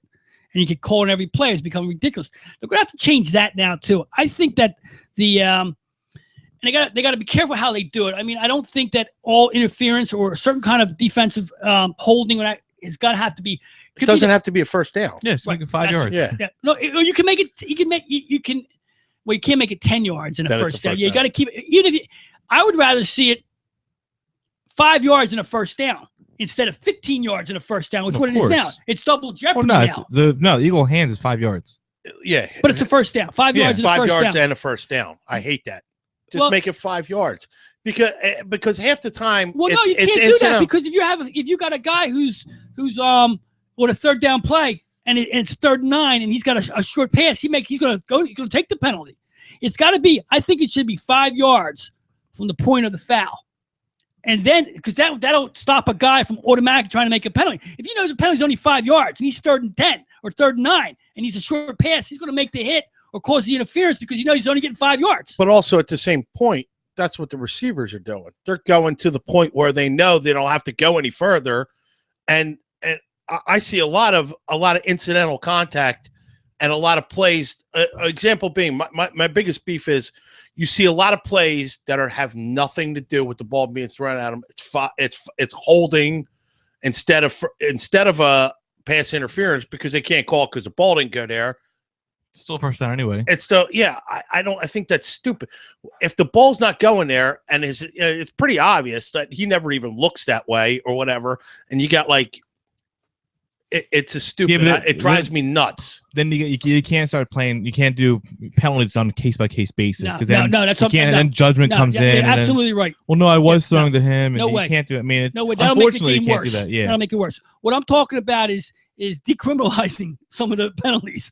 For the most part, you can't keep doing it. You're slowing the game down to it's hard to watch. It's getting to a point to where your games are going to 4:30, 4:45 now. And I don't think it's hard to watch yet, just because I don't know what it is, but yesterday was the most relaxed I've been watching football, mainly just because the Eagles are out and because fantasy football's over. Yeah, so I was actually a fan of the game yesterday, and I didn't mind watching a 4.5 hour game, but obviously once. You know what? I guess what disturbs me more than anything is the fact that I saw the flags determining outcomes of football games. That's the most disturbing thing of the entire season itself, is that games will change because of referees' flags. Some warranted, some not. And when the game gets changed because of a ref's call, whether it's like the old ages in hockey where we used to, the referees threw away the whistles in 10 minutes left in the third period, of a playoff game or something like that, where they let these guys play. If you let them play, the outcome's going to be the same as it was, because the better team's going to win the football game. With that said, I don't want it to become where guys can grab you guys and throw them down when the ball's in the air, but there's got to be a line here to where, if you're defending a player and the ball's up in the air, you got to both have equal rights to it. And that stopped. It used to be that way. Yeah. But it isn't like that anymore. The offense, the wide receivers got the right to that football. It's like entitlement now. Yeah, it's entitlement. And I know they won. And they've done what they had to do. They increased offense in this league. That's why you only have one real defensive team in football. And that's it. And they're going to be world champions. Yeah, and that's the crux of the whole thing, is the team that they didn't expect it. That's not what they're looking for. And, the entertainment value of that, if I don't think last year's Super Bowl, I don't think if Denver wasn't so bad in the first half, I don't think that Seattle would have had a score, would have even wanted to have to score any points now. They would have scored 2 touchdowns, would have been enough for the whole thing. Oh, absolutely. But one thing we'll get back, originally we were talking about like 10 minutes ago with Deshaun, he should have been here, maybe he should have been here, but would we have seen the emergence of Jordan Matthews, who really looks like an actual threat? Oh, yeah. If Deshaun's here, Matthews, the fourth receiver, doesn't get half as many options. Sports Goombahs, welcome to the show. Hello. Not allowed to call and hang up. You just did. We got prank phone called. Pranking the Goombahs, huh? All right. We'll get them next time. Yeah, well, that's what started this whole thing with the Jackson turning this offense into something more than it is. And I think did I want him to stay? No, because the reason they got rid of him was for a reason. There was some reason there he got rid of him. Now, Chip's ego didn't want him interfering in what he was trying to do. Might as well be. Because let's remember one thing. Skins didn't win shit either. No. Okay, and they're not winning next year. And that's part of one of the predictions was that Deshaun Jackson would implode. And next year, when his team is 1-5 in the middle of the season, he's not going to keep his mouth shut. He's never experienced major consistent losing. That was one thing when he was a moody guy when he's with the Eagles and we were winning. Imagine him now 2 and 3 years now. And let's face it, he didn't light it up either. This year he had a great year. He finished in the top 10 in receiving yards. Yeah. He had a great year. But it didn't matter. He had a great year exactly. For a lousy football team. Let's try it again. Sports Goombahs, welcome to the show. Sorry about that. That's not bad. How you doing? No problem. Who's this? I'm listening to you guys talk about the PI call. And the reason why the number one defense is because the corners turn in their heads. Yeah. You can't throw the flag if you're looking back at the cornerback. They're not going to throw it. It's a talent thing. To me, That's why Sherman's not getting those flags, and everyone thinks he should. Right. And that's why he's not getting it. Well, here's the thing, too. That's what I was saying. I said, these guys, how'd they get to the NFL by not being able to do the fundamental things a defensive back does, like turn on the ball, covers, keep your guy in front of you. You know, there's you had to get to this point in professional football, and these backs, the secondary looks like they should even be in the NFL. That bad. I mean, they're getting their head in the game, literally by getting hit in the back of the head with right. football. They're not even looking for it. That's embarrassing. Got baked in the back of the head about 3 right. times. Right. It's like, even as kids in the street, remember we played touch football and you get beat deep and you see your guy turn around looking for the ball, you turned around. Or you jumped up in the air and put your hands up. Right. These guys run, I don't understand it. I've been seeing it for a couple of years now. They run, they throw their hands up like like that's gonna be a penalty every time. Every time. It's like, don't do it. Just might as well just keep your hands down and get beat and make the tackle instead. This way you don't get the 15 yards tacked on to the end of it. Meanwhile, you get you make the tackle, the guy's down. Now what's worse is they get the 15 yards tacked onto it, and now you're first and goal. Now who's that to blame? Is that the defensive coach or is that the backs coach? It's a player. It's a player. That's a player. That's no. I mean, but okay. Well, here's the problem though. There's no you like I said. If you got to the NFL, when you get to the NFL, you don't need coaching to be fundamentally sound in your position. There's no way you got there. But how do you leave them in if they're not fundamentally sound? Because you got nobody else to put in. That's what's even worse about it, to think that this team has nobody better than what they're putting out there. It makes you worry about the future. If an offensive lineman holds every play, it's not the offensive lineman's coach's fault. Right. It's the offensive lineman to stop holding. You should know this by now. Right, exactly. It's football 101. If you're a D-back, you've learned this throughout your career in Pee-wee football, high school football, college football. How many years do you need? That's 10, 15 years of football playing to get to the pros, and the fundamentals aren't with you, then you shouldn't be there. You know what that is? That's a talent spot. That's Howie Roseman. That's whoever's picking talent, whoever's making picks here, or whoever's making deals or signing free agents. That's the problem when I tell you about having a guy like Roseman looking at your players, scouting, being around, making decisions. Whether they say he's doing it or not, there's no way him and Kelly could be on the same page. You agree with me? I got one more thing. Yeah, take 2 more things. Now, at the end of the season, the rumor mill's firing up. Rex Ryan's not going to be the coach in the New York Jets. No. He's fired already. If he can't get another head coach job, he's going to be looking to be a D coordinator to work his way back up to be a head coach. You touched on this earlier. Now, Rex Ryan coming here.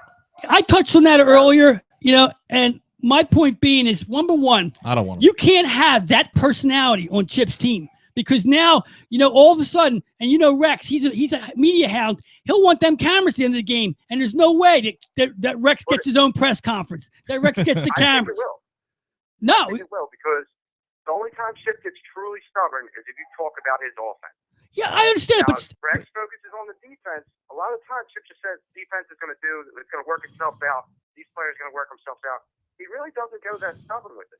He kind of sets back on it. The only time he gets really up and in the game is when you talk about his offense. Yeah, but he doesn't focus on one. But one on the other. What you have to understand is that kind of coach is not with him right now. That outspoken type of, how Deshaun Jackson was outspoken. He got rid of him.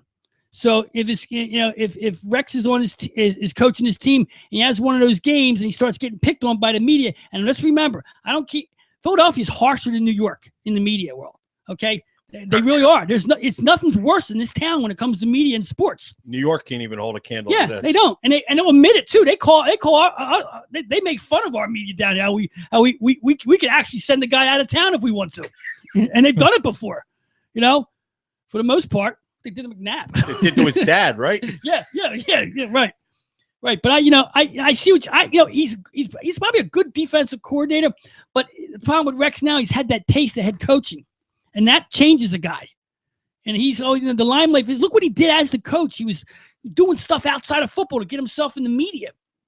What was he doing with the toes? What did he do? Stick his toes? Yeah, some with toes. He was smelling toes for a while. His wife got Sanchez's name tattooed on him.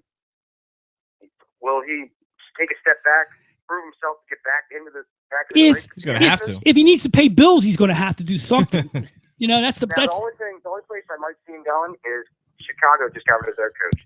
You know what? And I was going to say that too, because I don't know. Rex might be exactly what his father was, a rebuilder. but can't get over that spot. He's actually coached his New York Jets much like his dad coached them Eagle games. He got to a certain point, but couldn't push that extra. He always got out-coached on the biggest game that he had to do. So he's a lot like his father. I mean, he's not running that 46 defense, but he's a lot like his father when it comes to what he did in football to this point. Where's Rex before? Was he in the Super Bowl team as a defensive coach prior to the Jets? I don't know. Look that up, B, if you can. Get his Wikipedia up there. I think he might have been. He wasn't in Philly, was he? I actually don't know. He wasn't in Philly. No, he was never in Philly. I don't remember where he was from. I think his brother was in Philly for a little bit as a line coach or something way back. Might have been. I'm not sure. But that's neither here nor there. Rexy. I knew he would go this year. I'm surprised he didn't go last year. That didn't come as a shock. Yeah, he was the Ravens D coordinator. Hey, appreciate you. I'll talk to you. Thanks for the call. He was I thought it was he was the Ravens defensive coordinator. Ravens defense. Yes, that's right. Ravens defense coordinator. Now his brother was he's with Dallas the last his brother with Dallas and New Orleans. Were they together at all at any time? I don't remember if they were. I don't remember. I just learned that they were twins. You didn't know that? I didn't know they were twins. I just thought they were brothers. I had no idea. They don't look like twins. I thought they were the same guy for like 3 years. It's the same guy. It's like I thought they were a couple years apart or something like that. I didn't realize because they look different. I mean, they don't look that much different. I think it's just because one's got his hair and one doesn't. Yeah, well, one's fat. They're both have yourself. Like right now, you look at that picture online. It looks like Buddy sitting there. Yeah, if you look real or fat. Wilford Brimley. He's got his his oats. Your diabetes test get from That's like the coach of Arizona. What's from Temple? Arians. He looks like Andy Reid sometimes out there. He's sitting on that sign and he's all in red there with the hat and all. Reminds me a little bit. Funny stuff. Hey, that last half hour was brought to you by our boys at Auto Magic Car Care. I say that right. Why do I have to put so many C's in there? It's Auto Magic Car Care. Give my boy Mike call 215-322-2561. They shine your car up like you can't believe. In fact, I talked about it last week. Mm-hmm. It rained here. Whole car's beat it up. All I had to do is take a towel to it, shine it up nice. Looks like they just did it the other day. Give these guys a call.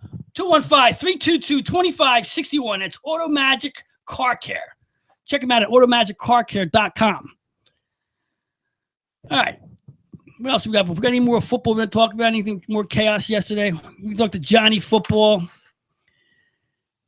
No. Let's go to our little segment. I want to go to, before I take a break here, when we come back, we're going to go to a little thing called predictions. I want to do some predictions of what you think is going to happen in 2015. Now, it don't have to be all completely sports.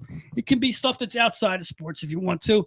But I want to see where you guys are with what you think is going to happen in 2015. See if any of it comes true. All right? Cashy King, Chef to the left, Brandon B., Mikey the Walls over to my right, Sports Goombahs. We'll be right back.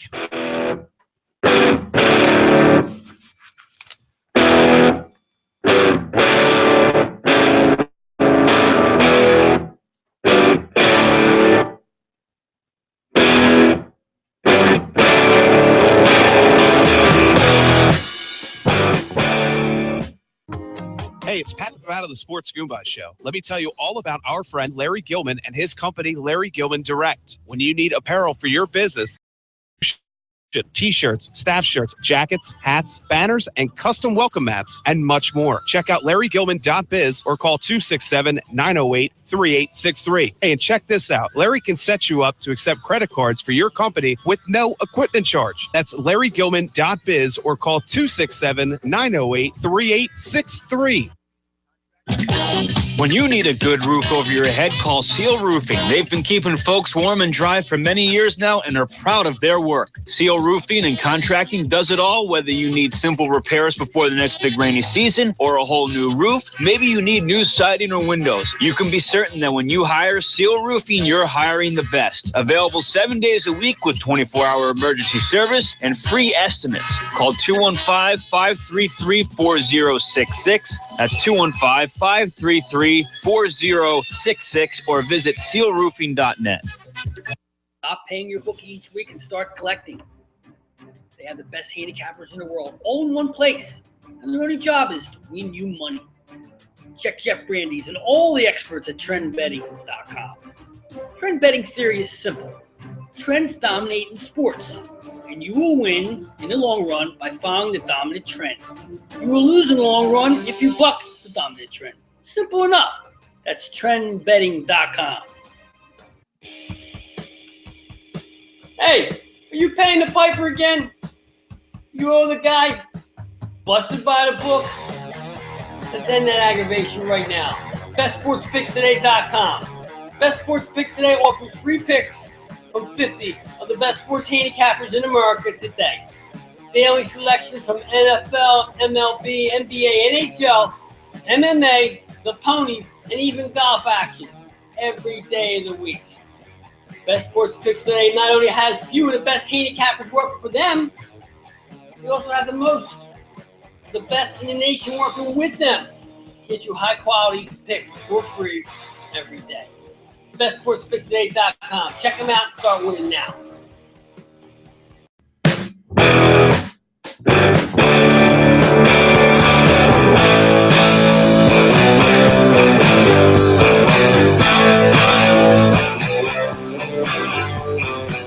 Yeah, Sports Goombahs web show extravaganza. Cash the King here with the chef to the left, Brendan B. Like you walls to my right here. Going out to you all over the country, all over the world. We still in China, B? I think we're still in China, right? They didn't cut us off from over there. No. We're not North Korea anymore. Though. Yeah, no, we're not North Korea. No, they cut us off in North Korea. Kim Jong That whole Young. Sony thing. You know? Kim Jong Youngster. Maybe we should start promoting him. Maybe we'll get famous. You know, you see that $15 million and it never even went to theaters. Yeah, I always send B. Downloads I always send B over there with a bat. They send you over with a bat to get Kim Jong, bat him in the head, man. See, that was the smartest. We don't even have to do that. All we have to do is talk about doing that. I think that was a marketing campaign from the beginning. I think that no one ever stopped that movie. There's no bomb threats. They decided, let's do this to make it seem like a sacred movie. Yeah, but then they download it for what, $250 online? Listen, Kim Jong Young, Stung Won Tong is in on this thing. You know what I mean? He's in on this thing. It all started with Rodman going out there, doing the old shtick, whatever Rodman was doing. Then they bring him back here. And Kim Jong Young's, like you said, the movie's made millions and millions of dollars. I haven't seen it yet. Nobody has. Well, it's not in theaters. It's on Sony on download. Young John's son, he saw it already. He's already watched this thing. That's pretty bad when you put out a hit on everybody that goes into a theater, and then you go, you know what? I gotta see this thing. Sony's probably sitting there going, come on, click it. You want to click it. Click it. Yeah, we got him. Yeah. So, you imagine that. I think the whole caught watching your own assassination. I think movie. that whole thing was. I think the whole situation was kind of. I don't know the word, but let's just say North Korea put out a movie. The whole plot was assassinating Obama. We wouldn't find that funny, would we? Not at all. America's government would not find that funny. No, we're more powerful than they are. So why are we so up in arms? Like, oh my God, they didn't like this. Because they didn't like a movie about assassinating their leader. Like, of course they didn't like that. I don't know why. There's Tony. He's up on the wall. Yeah, Tony's hanging on the wall up there. I thought Vic got him. I thought Vic. Vic was humping him earlier. I thought it was the $100 Vegas chip. But no, like in other movies before, remember what was that? Hot Shots or something with Charlie Sheen? Hockey movie? No, Hot Shots. Charlie Sheen. It was like the Rambo parody movie. I have no idea. Where didn't they drop a bomb on what's his name? Yeah, Saddam Hussein. While he's drinking a cocktail and it doesn't go off, he catches it. Yeah. Listen, Saddam was in a lot of flicks. Saddam was a worldwide punching bag. Yeah, he was, just like Bin Laden, man. This guy, and you know what? And I'm sure that Iraq didn't like that movie. So, I mean, if you have a movie with the whole plot, it's assassinating a leader. Listen, that country's not going to like it. It's good PR. And good press is good press. Bad press is good press. That's all. Any press. It's like us. That movie got more press, because it got banned than it would have if they just put it out. So here's my thought on the whole thing. Here's how I see it. The movie probably sucked after they got done doing it. They figured this thing sucks. We got to do something again. Because once the people see this, it's going to be on DVD in a week. Well, and it's funny. I know 3 people that downloaded it. And on Facebook, they commented on how funny it was. And it's funny because before I came over here, my girlfriend saying, I haven't heard anyone say anything bad about this movie yet. I heard people keep saying it's really funny. And the thing is, like, with who? Listen, Seth Rogen's funny to look at. No, it's the thing. And normally, guys wasted all the time. I mean, I just see any two Seth things, Rogen, Pineapple Express. any Seth Rogen movie, especially, and with James Franco, I would usually be all. That's my genre. Yeah. When I first saw this preview, I didn't really care. Yeah. I never. I love that whole crew. That whole crew, dudes. Him Yeah, and, they're all and hilarious. Who's the other guy? Jonah Hill's funny. Jonah Hill. They're all funny guys. Did you ever see This Is the End? Yes. No, That was one of the best movies ever. It's what? Yeah. And it was so stupid. It was so funny. It was so stupid and funny, but the crew was in Yeah, there. the crew was. And every line they did, You could tell there wasn't even a script. It was probably that was go and just be that you. was that Just was be that was you. one big Now part. that's funny you say that. What was that in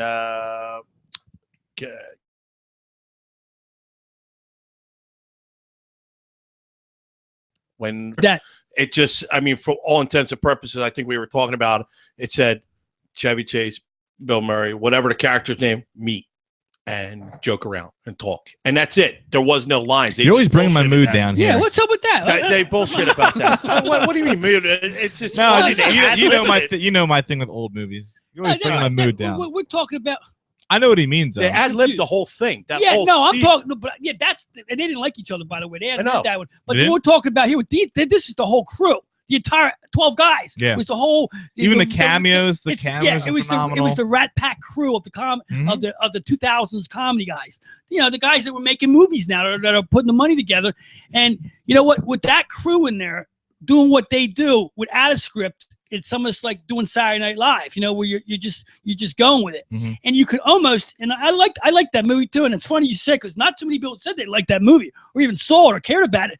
But if you watch that movie closely, it's almost, you can see the ad lib going on Yeah. in it, facial moments and stuff like you can that. see them like laughing off camera. Yes, there's a Yeah. crack up in there. But Jonah Hill's running through the thing. If you look at the back, Well, I remember reading the one scene where Franco and my God, the heavier guy, the other one, Danny McBride. oh, what's his name from the baseball from movie? Eastbound, yeah. Which I love that movie. Yeah, That so- show too. But they're arguing over like about The food. pornos and Yeah. I was jerking off all over the walls, and you can see Rogan off camera have to turn and hide his face because he's cracking up. Right. Because the whole thing was ad lib. There was no script for that. Right. At that It was thing, going. they were outdoing each other with Yeah, that. and With that's that, what it like, is. You know, And that's when it's good. When you're just like, all right, you said something, I'm gonna beat you. And that's the same thing I was talking about in that movie. They ad-lib, and you could see them trying to outdo each other in the Mhm. movie. And you're taking another smoke shotgun back and forth, and you actually wonder if they were actually doing it in the movie. I never saw the movies though. Oh. You should have known that though. whoa, time out. Whoa.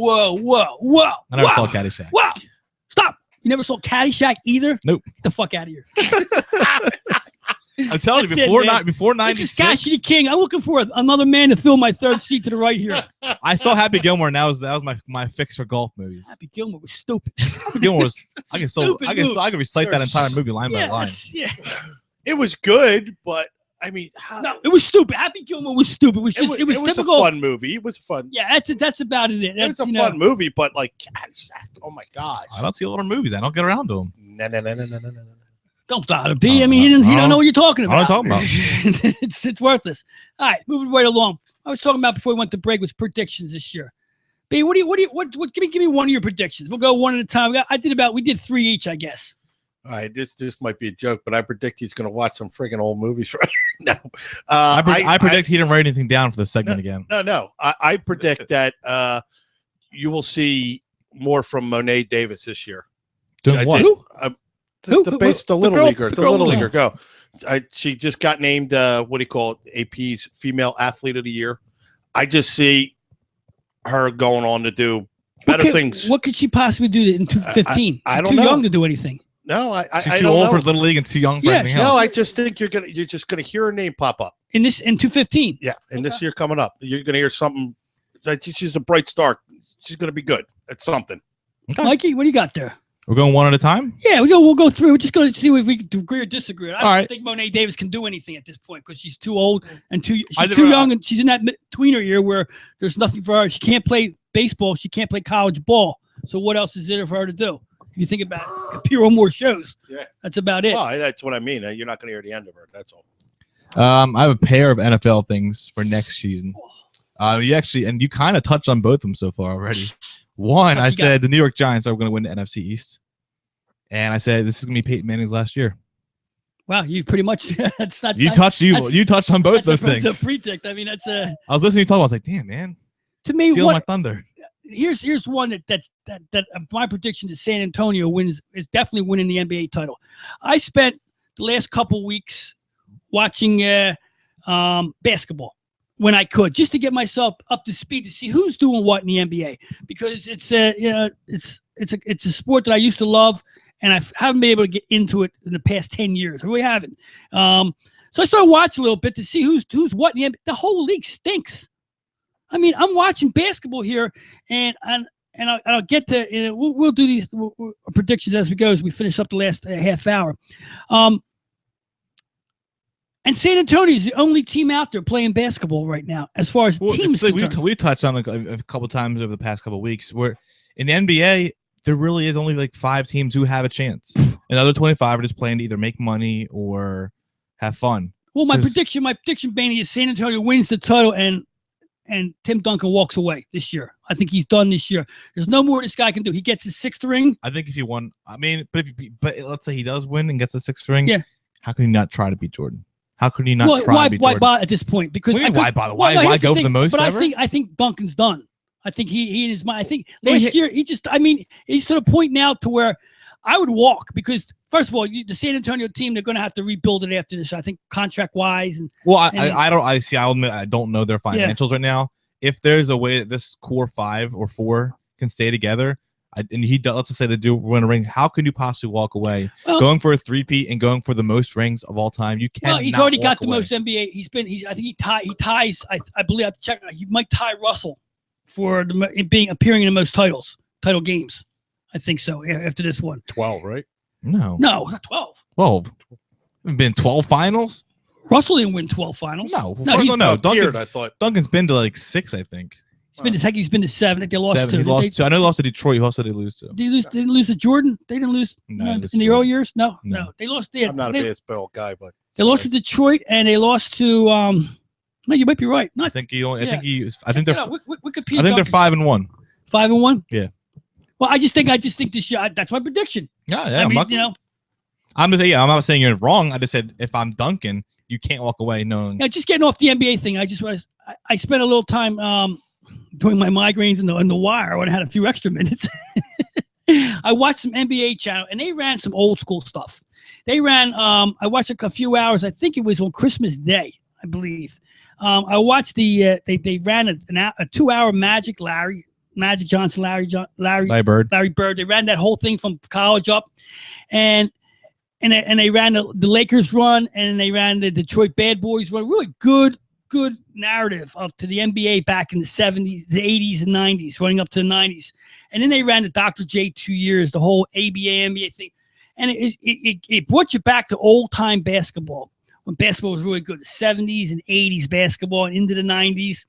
They pretty much ran it right up to the Jordan years, to when they started from the Doc came into the league, and they ended up with the story with Jordan taking over the league after the Dream Team went to the Olympics. Mm-hmm. But it was such good. Even the video to watch back what they did, the way they played the game back then, was so much better than watching a live NBA game today, man. I mean, it was in the way they played and the amount of stars that were on each team. The Detroit Pistons. Teams. Well, yeah. I'm just like I'm saying, what they've done to the NBA, how they ruined the NBA. The Detroit Pistons had 12 players. They had 12. In fact, they had expansion draft after they won their 2 titles. At the first title, they had to give away Rick Mahorn, one of the players that led them to the thing. Mm-hmm. And you look at the Lakers teams that won titles. A whole team is all every team. Yeah, every guy played on that bench. Same thing with the Celtics back then. The Sixers championship team, that was legendary, who played on that team. And it's to watch how they went through it between the Doc and the way basketball was played back in. That was enjoyable. Now, and then when I sat down to watch some games this week, I couldn't watch it. I couldn't, I said, what am I watching here? It's not a game. It's just like guys just running down court and no rhythm. The game's definitely changed. They call it, and say the way to play now is, and the Spurs created was it's pace and space. Yeah, you play fast and you shoot threes. Yeah. And they were showing like a number. It was like of how many shot attempts are 3-pointers. And in the 80s, it was like 20%. Yeah. Now it's up to I think it's up to 48%. Let me tell you something. Basically, half the shots in NBA now are just 3-pointers. I would take it out of the game. I would take it out of the game. Can't. I would take it out of the game. There's no reason for it. There's no reason for the 3-pointer. How is there no reason for it? What's the difference? You shoot from half court, you shoot from a 3-point line. None. There should be then. No, why? shouldn't. But why is it 3-point line? Wait, is this MTV Rock and Jock where you're shooting from the Well, other my point baselines being, with why 9? do you need a 3-pointer? Because it's part of the game. It wasn't the part of the game. It was put in there. Yeah, no, but now it's part of the game. It's been part of the game since he was born. No, yeah, right. Because actually, because the ABA had it. Because if I shoot from 2 feet away and I shoot from 18 feet away, I should be rewarded for it. And what if you shoot from half court? You get 4 points. No, you shouldn't, because then why not? We're not breaking down the whole court. Keep going. Why shouldn't you break down the whole court? Because you already broke it down already. Why stop? Why That's stop? not a logical shot. It's not, huh? No one just pulls up from half court unless you're Kobe Bryant, probably. Maybe if it was worth, will we get more? Wait. If it was worth more, maybe we see more shots. No, because only 1 extra point, and it's such a small percentage shot. If you start practicing, it won't be small percentage anymore. Nowadays, unfortunately, they do practice it more often than. I know where you're going. The 3-point shot ruined basketball's inside game. It ruined the inside game, but the game has expanded to a more outside game. Yeah, but the thing is that the inside game was part of the pass and go. Now you don't have to do the give and go. Shooting off the ball, the pick and roll. That stuff is out of the game now. Now it's all about getting the ball back, get those 3 points instead of 2 because it makes so much of a difference. And a team builds a 15-point lead. It's not a 15-point lead, really. Literally, isn't that a good thing? It's 5 shots. No, I don't think it's a good thing. You'd rather just be the game over once you're down 15. You don't want to come back. I don't want to sit through a basketball game and not have. The reason I don't watch. Personally, I don't want to see the basketball game at all. Well, yeah, that's what I'm saying. I don't watch. It was getting to a point now where you only had to watch the last 4 or 5 minutes of a basketball game. That's very true. That's it. So how many teams have you seen blown 20+ point leads? Right. I like to see a team being able to play well through 3 quarters and still have a chance to win a game, not worry about it. They blew a team out through 3 quarters. Now the 3-point plays, it's foul and shoot. Okay, let's empty out the team's fouls and get everybody to the line and start moving the ball. It's almost as bad as college where you try to get a guy to the line so you can win the game. So the beginning of the game means nothing in basketball. Well, it doesn't. It's just entertainment. Basically, it's entertainment. It's not even entertaining. Yeah, but that's what I mean. They ruined the game. When you score as much as you score in basketball, why bother with the first half? Why show up to see guys shoot threes? You just got to keep it close until the end. Okay, that's the game. The game now. Look at the Spurs. The way they do it. It's a marathon, not a sprint. Even the games are marathons, not sprints. In the season is. It looks like 9. Looks like 9 appearances. He was there 9 NBA games. That's pretty close to Russell, isn't it? I think. I don't even know where you're seeing that at. All the green. All the greens are there, but yeah. I'm looking at games. If you're in the 20s, no, that's not true. Games played in the 20s. That doesn't necessarily mean you're in the finals. Well, I'm taking a guess because it doesn't. I thought you knew that. You just because the green mark. No, he's not been in 9. No, the green marks are absolutely play out the victories. I know that. He hasn't been in 9 finals. There's no. No. There's no way it could be a 9 finals. Okay. Well, I need information, man. Anyway, Benny? What's your any more predictions? We all did 3 predictions. Yeah. So I predict that Cole Hamels will have an amazing year, possibly Cy Young, even if it isn't with the Phillies, even if they ditch him. I just think he's got a lot to prove right now. I can just see him having a bust out year and not that he hasn't. Maybe he gets a little run support and wins, but if he doesn't, I think he's at that point in his career now where he has enough knowledge where he can actually win games by himself, and I definitely see that. I don't see that. It's kind of tough for that to happen. You don't even know where you're going to play next year. Well, if he's with the Phillies, I think he's going to have a good year. I mean, to say Cy Young is even in consideration with this team. I think there's too much. There's too much more talent. There's other. The team's too bad. Yeah, you can't. It's not. He's not Steve Carlton. I don't think Steve Carlton could do that. I don't think with a team like the Phillies. If he's not with the Phillies, I don't know. I don't Cy see Young him anymore. The days of seeing 25-game winners is gone. Well, he's got to win 16, 17 really to be in contention, and I think he has a chance to do that. Yeah. What about your second one? Just quickly though, we were right that it was 6 finals, but the Spurs beat the Pistons. They lost to the the Heat 2 years ago. That's what it was. That's right. Yeah. The LeBron one. They beat the Pistons. Pistons beat the Lakers. Right. But it is 6. We were right 6, there. right. So he has 6. He has 6. He's been to 6. He's 5-1. 5-1. Okay. Yeah. Right. So we got that cleared out. Well, this is the year he's going to get it. Yeah. My second thing, I lost it. Oh, actually, it's funny because mine was baseball related as well. It may not be news to Philadelphia people because it's not Phillies news. But I think the Giants and Royals both missed the playoffs this year. Both the World Series teams. I think they're both going to come back to earth. Both missed the playoffs. I think the Giants should have been back to earth years ago. Can't believe it. Well, you know what? They're once again another team that puts players on the field. They do it. They just lost their best, arguably the best offensive player. Well, he was their leader too, kind of like, But you might be, you know what? It comes to a point where your window starts to close in baseball, like any other team, and the pitching too. 5-year window, which I'm saying they won 3 and 5. A 5-year window is a long window in baseball, so that's the naturally going to come back. Average. I was sitting there trying to think of something Phillies related, but there's really no bold prediction to make. No, Phillies related. Yeah, that's why I said the Phillies were just like. To me, my number 2 thing is I don't think Commissioner Goodell makes it to 2016. I think there's a lot of skeletons in the closet for this guy, and it's what he's done in the past year is only the tip of the iceberg of the bullshit he's pulled in the NFL as commissioner. As his power reign gets knocked down because of what happened this year and what's about to happen, and I think there's other things that are going on in the NFL they're going to pick apart because he's a target now. He's definitely a target. He's a media target. He's a TMZ target. He's a commissioner that can't breathe with everybody watching. Every move he makes is going to be watched now, and I think there's other stuff that's going on. And I think the owners, something's going to happen this year. I don't know what, but I know there's stuff out there. I mean, if you read between the lines, some little stuff that, I think the only way he doesn't get through 2015 is it would have to be something previous brought back up. A new scandal won't do anything to hurt him. No. But if they find out something about the Ray Rice situation. Right. But no, what I think a new scandal, what I think is that the digging has started on him. Yes. So now everything he's done, everything that's happened in the past, like you said, if it's drug related or it's Star Wars related, they need to find something that he covered up for him to not get exactly right. Another new scandal will just be another new scandal. I don't think it's major. Yeah, it's got to be covered up. Yeah, it's got to be covered up. Unless you find out that he was personally betting on games, and then he'll be like, out. I think there's a lot. Yeah. I think this what I think it is. I'm going to say the reason I'm looking at this. I'm looking at the FBI raid of those locker rooms. Where it isn't done because the FBI had nothing better to do. The DEA had nothing better to do. I'm sorry, not the FBI. The DEA had nothing better to do that day, but the raid does place, which tells me that the pain killing that's going on in the NFL, what surprised me about the Tony Romo crap is they were telling us about the shots he's taking. And I said last week, they didn't always told us about shots players are taking and pills and painkillers. That was never a known thing. And now the fact that the players have probably Vicodin and Percocet running around all over the place like the rest of the world does, in these locker rooms being distributed by doctors without prescriptions because they're NFL players, is this being hidden? I would hope they'd at least wait till post-game to hand those out. Yeah. Well, here's the thing, though, too. It wasn't, and they're not. Shut that dog up. They're not necessarily pissed about the actual prescriptions.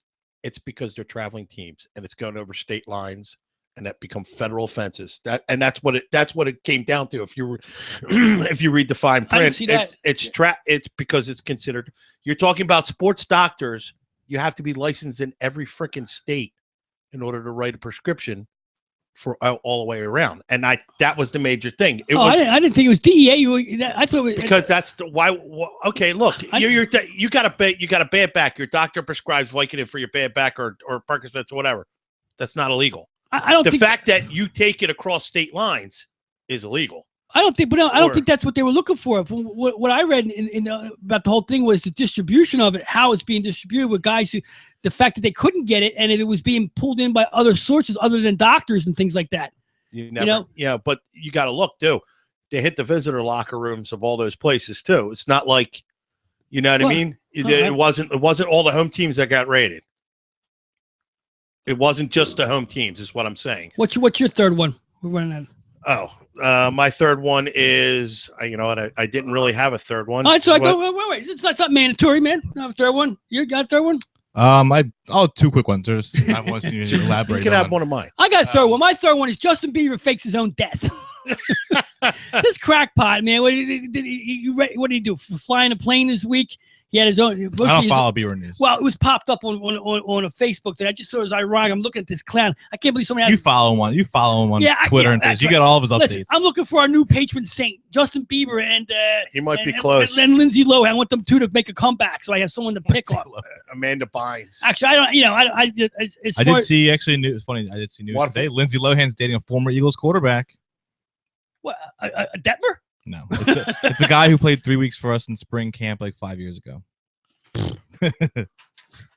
Bumpy Brister? That's the big news. No, some guy I never heard of. He played Matt Norngren or something like that. Norngren. Oh yeah, Nornsky, man. Yeah. Yeah, he played for us for like 3 weeks. He was Vince Young's backup. Yeah, he was hanging down at Big Heads over here on Street Road in Benzel. I think he was. I saw him. Yeah. He didn't bring Lindsay with him though. Nah, Lindsay. Forget about her. My quick one. I wanted to mention. Entourage movies finally coming out. Oh yeah, I can't wait. I cannot wait for that. That will be my news. My prediction was that will be my new favorite movie. Do you know what? I know what I hated about Entourage. Nothing. I'm too damn old. You know what I mean? I wasn't even Ari was 10 years younger than me. Yeah. I used to watch that show. I'm fucking jealous, man. That's the greatest show of all time. Yeah, it was good. And you know what happened with Entourage? It didn't run out of speed, which a lot of those shows do. Some people do think it did, but I don't. I thought it was great from season 1 to 8. I think the characters that came out of, I think Ari's character was great. I mean, you know what it is? That's part of him too. If you watch his movies and the things he's done, what's his name? I forget the name of Jeremy Piven. Yeah, even that's his personality. It almost came out the movie, and that's what I like about in some movies and some shows, like even in some even the actors of Sopranos, like some of the actors were that personality. When you see them off camera and they're doing talk shows, you almost see the character in them. And that makes her a person who acts like he lives. Sometimes that makes her a good spot. Yeah, it makes it better. Even what's his name, Johnny Drama. If you see him interviewed in that's him, man. That's his him and his brother. Because in real life he is the second fiddle to a famous brother. Yeah, right, exactly. So to be a second fiddle to a famous brother on the show, it's just him. Well, that was Keon Wahlberg putting this thing together, which basically is based on his life, sort of in a way. But what he did was he took characters like that could live the character. That's why the show's so good, the character. And even Adrian Grinner, or that's his name is. I never saw him before. He was in a couple movies, but like you said, he wasn't unknown pretty much. So everything he did, every decision that they made, I'm not quite sure he's that good of an actor in the show. He's not even the show. That's the thing is he's not really supposed to be. Right. He's he's the main guy, but he's like secondary. I mean, to me, I thought Turtle was pretty funny, man. Yeah. But I think that's why the show's called Entourage. It's mainly about his entourage. It's not so much about the crew. The only time I didn't enjoy that was when they brought the guy who's actually in The Wire too, the bald-headed dude who came in. Oh my God, Dom. Yeah, Dom came in. Those were the worst couple episodes. Yes, I don't know what they did. Why not? I mean, if that was a true character in his life, but it kind of. No, from what I read, they originally intended on him being a full-time member of the Entourage. Wow, that was. Where they got such negative feedback. Yeah, and they put it out there a little bit, and it was like, he was brutal. It was almost you couldn't wait for him to get nabbed or something or get kicked off the show because he was taking time away, and it almost made the show where you thought that had some reality to it. Right, but then when they brought him in, it kind of lost that. Because when you had The Wire on, he was on one of those scenes. And I remember I was looking like Dom. I hate him as an actor now because of that role. You had a sour puss on your face when you were watching him interrogate. I hate that guy. You're looking at him. He was in The Wire. His character, his character's look is perfect for The Wire. Mm-hmm. It's like he has that street kind of Actually, he's the same character he was in Entourage on The Wire in voice and all that. Suits you well on The Wire. Does not suit you well in Hollywood. With Entourage. Yeah, there's so many. Even right down to the who's the secretary for Ari, the little Korean guy. Oh, yeah. I can't remember. He used to call him Lee's real name. Lloyd. Lloyd. The way he talks to him.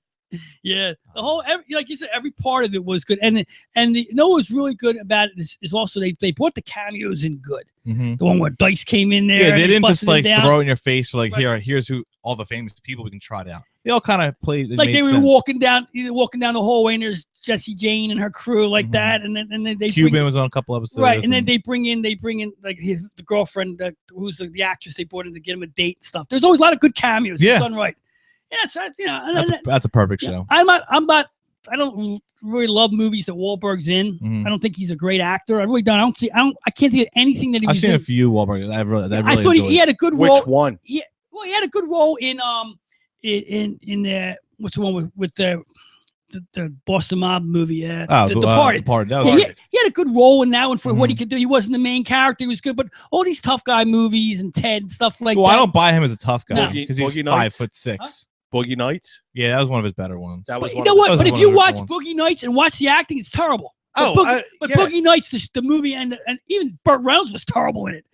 but this movie was one of the first of its kind to do that kind. The story was what you were watching there, because it was spliced together with a bunch of folklore that you have heard over the years about the adult porn industry. I think he has a decent movie making mind, because I know he's in other stuff. Like he was in the Boardwalk Empire. He is an executive producer. Yeah, he's an executive producer of a lot of things. He gets his hands in a lot of things. Yeah, a lot of stuff. He likes jumping in there with Scorsese a lot, and it's smart. Get in with the guys who know what to do. He had a movie like a year or two with Dwayne Johnson with The Rock. Pain and Gain. I didn't like that. I loved it. I thought it was really. I thought it was a wrestling movie. No, it's not a wrestling movie. He's better. You see him. I could see him along the lines of. We were having an argument the other night about Ben Affleck, who came and went and came and went. Like, I don't know how many times this guy can resurrect his career, but he is becoming more of a better director than he ever was any kind of actor. What does he put out? Affleck? He had that Oscar. We had the Oscar winner Argo. I watched Argo. Actually, the Town's one of my favorite movies of all time. Yeah. And love that movie. And you wait. Who's in The Town? Ben Affleck. Yeah, but no. Who else is in The Town? Jeremy Renner. John Hamm. You know what? I'm drawing a blank with that movie. Is that a mob movie? Yeah, kind of. Yeah, kind of, sort of. A street thug gang kind of. Yeah, kind of like out of Boston. Yeah. He likes to do a lot of bullshit well, he stuff. does. He goes back to his roots. Charleston. Yeah, well, he's just, how do we get to him? Well, I brought it up, but we were having the same thing. It's basically the same argument. Where Affleck's a better mind so much now. That sounds like it's an alarm gun, like a submarine alarm. Oh, it's every time you move, I'm like, boom. I was like, are we under attack somewhere? Where's it? I thought that was your telephone. Down Periscope. Ooh, ooga. Yeah, well, what we talking about, Entourage, right? Can't wait for that. Yeah, well, it's supposed to come out long overdue. It's gonna be in summer, sometime spring. June, yeah, well, they already put out cuts already on it. It's already got trailers. Yeah, that's why I said they had the first trailer last week, and I was watching last week. It was a couple weeks ago. I saw it popped up on Facebook. Maybe a couple times or whatever. If you want it, you click on Facebook, you'll get it. I don't even watch the news anymore. I watch Facebook instead. Everything's on there. Oh, we're on Facebook too if you're interested in it. Well, another show, quick as we go. Sports Goombahs. Want to wish everybody a happy new year, because when we come back, it's going to be 2015. When is that? Thursday night? Thursday night. Wednesday night. Wednesday night. Thursday. Well, New Year's Day is Thursday. Yeah, we got all the bowl game play. When's the bowl playoffs come? When they start? New Year's Day. New Year's Day, first one. Yeah, I wanted to ask you. I wanted to ask you what you guys thought of that. Well, the championship game will be the night we're on. Here's the thing: if they got the top four teams, do they? You know college better than I do. Do they have the top four? They do. Yeah. They do. Okay, they have the top four teams. I think the Ducks get beat. I think I almost made them my pick of the week. Really? Florida State's frauds. Yeah, well, the Ducks got a little defensive problem. I think a little light on defense. I don't know. A little light on character. They're a little light on quarterback. I think there's going to be. James Winston. I think there's going to be some. Overrated. There's going to be. Is he? Well, that's when the NFL draft. Everybody's got him high up there. Yeah, but I think he's a problem child in the NFL. He is. He's a Johnny Football Jr. And Mariota, I think it's a slick name. That's all. I don't think we'll see the battle of the first rounders. Yep. And who else is playing? Well, the one's Alabama, Ohio State. I think Alabama's going to torch them. I think we're going to get the game we should get, which is Oregon, Ohio State. Oregon, Alabama. Do you feel 4 is enough? Or is that just, I think 4 is plenty. Yeah. You start getting more than anymore, you have to extend a season. Right. And you're going to have these kids playing 16 now, playing 16 games. I mean, well, then they can always go cutting games down and making more ball games. Depends where the money comes in. It's always about the money. I know. But it's about naming the bowls, You're selling the rights to the bowls. That's what it is. Well, the big bowl games don't get their names. Their names already set. Yeah. Right. Here's the problem. Say right now with the way the Final Four come down, I think it's like the Sugar Bowl and something else. But if you start making it 8 games, now the Cotton Bowl is a playoff gets game. Back in there again. Yeah, now the Chick-fil-A Bowl is now a playoff game. It's like, well, now we're kind of losing your luster here. This is just to appease. Well, now at least they're getting 4 teams in the run instead of just picking the 2. I mean, people complained for how long about the BCS, and now they finally get a playoff, and they're like, well, it should have been more teams. No, well, you can't have everything. It's not hockey. People forget. They forget that it's football. It's once a week. It's time consuming. Yeah, they want the NCAA tournament for football. I'm like, you went 60-14 team. Like, come on. Not when you're playing once a week. You can't do that. There's travel time. There's school time. They still have midterms. They're kids. They're still kids. They're kids. Still kids. They can't be playing 16, 17 games a year. Yeah. They're already playing like 15 now or something like that. It's crazy. If you go to an SEC championship game, you play 12 plus 2 playoff games. You played 15 games. You want to play more than that? You're playing as much as the pros. You can't do that. So I think 4 is fine. I think 4 is great. Yeah. I like that. Anyway, I was saying Happy New Year to the crew. You asked when everybody in their families. Happy New Year to everybody. Happy New Year to Vic, the York. Yo, Vic, where you at? Just gnawing on my toes a couple seconds ago. B, Happy New Year's. Happy New Year. Mikey, Happy we'll New see Year. you in 2015. Cassidy King, Sports Goombahs. We'll see you in 2015. Go Tigers. Go Goombahs.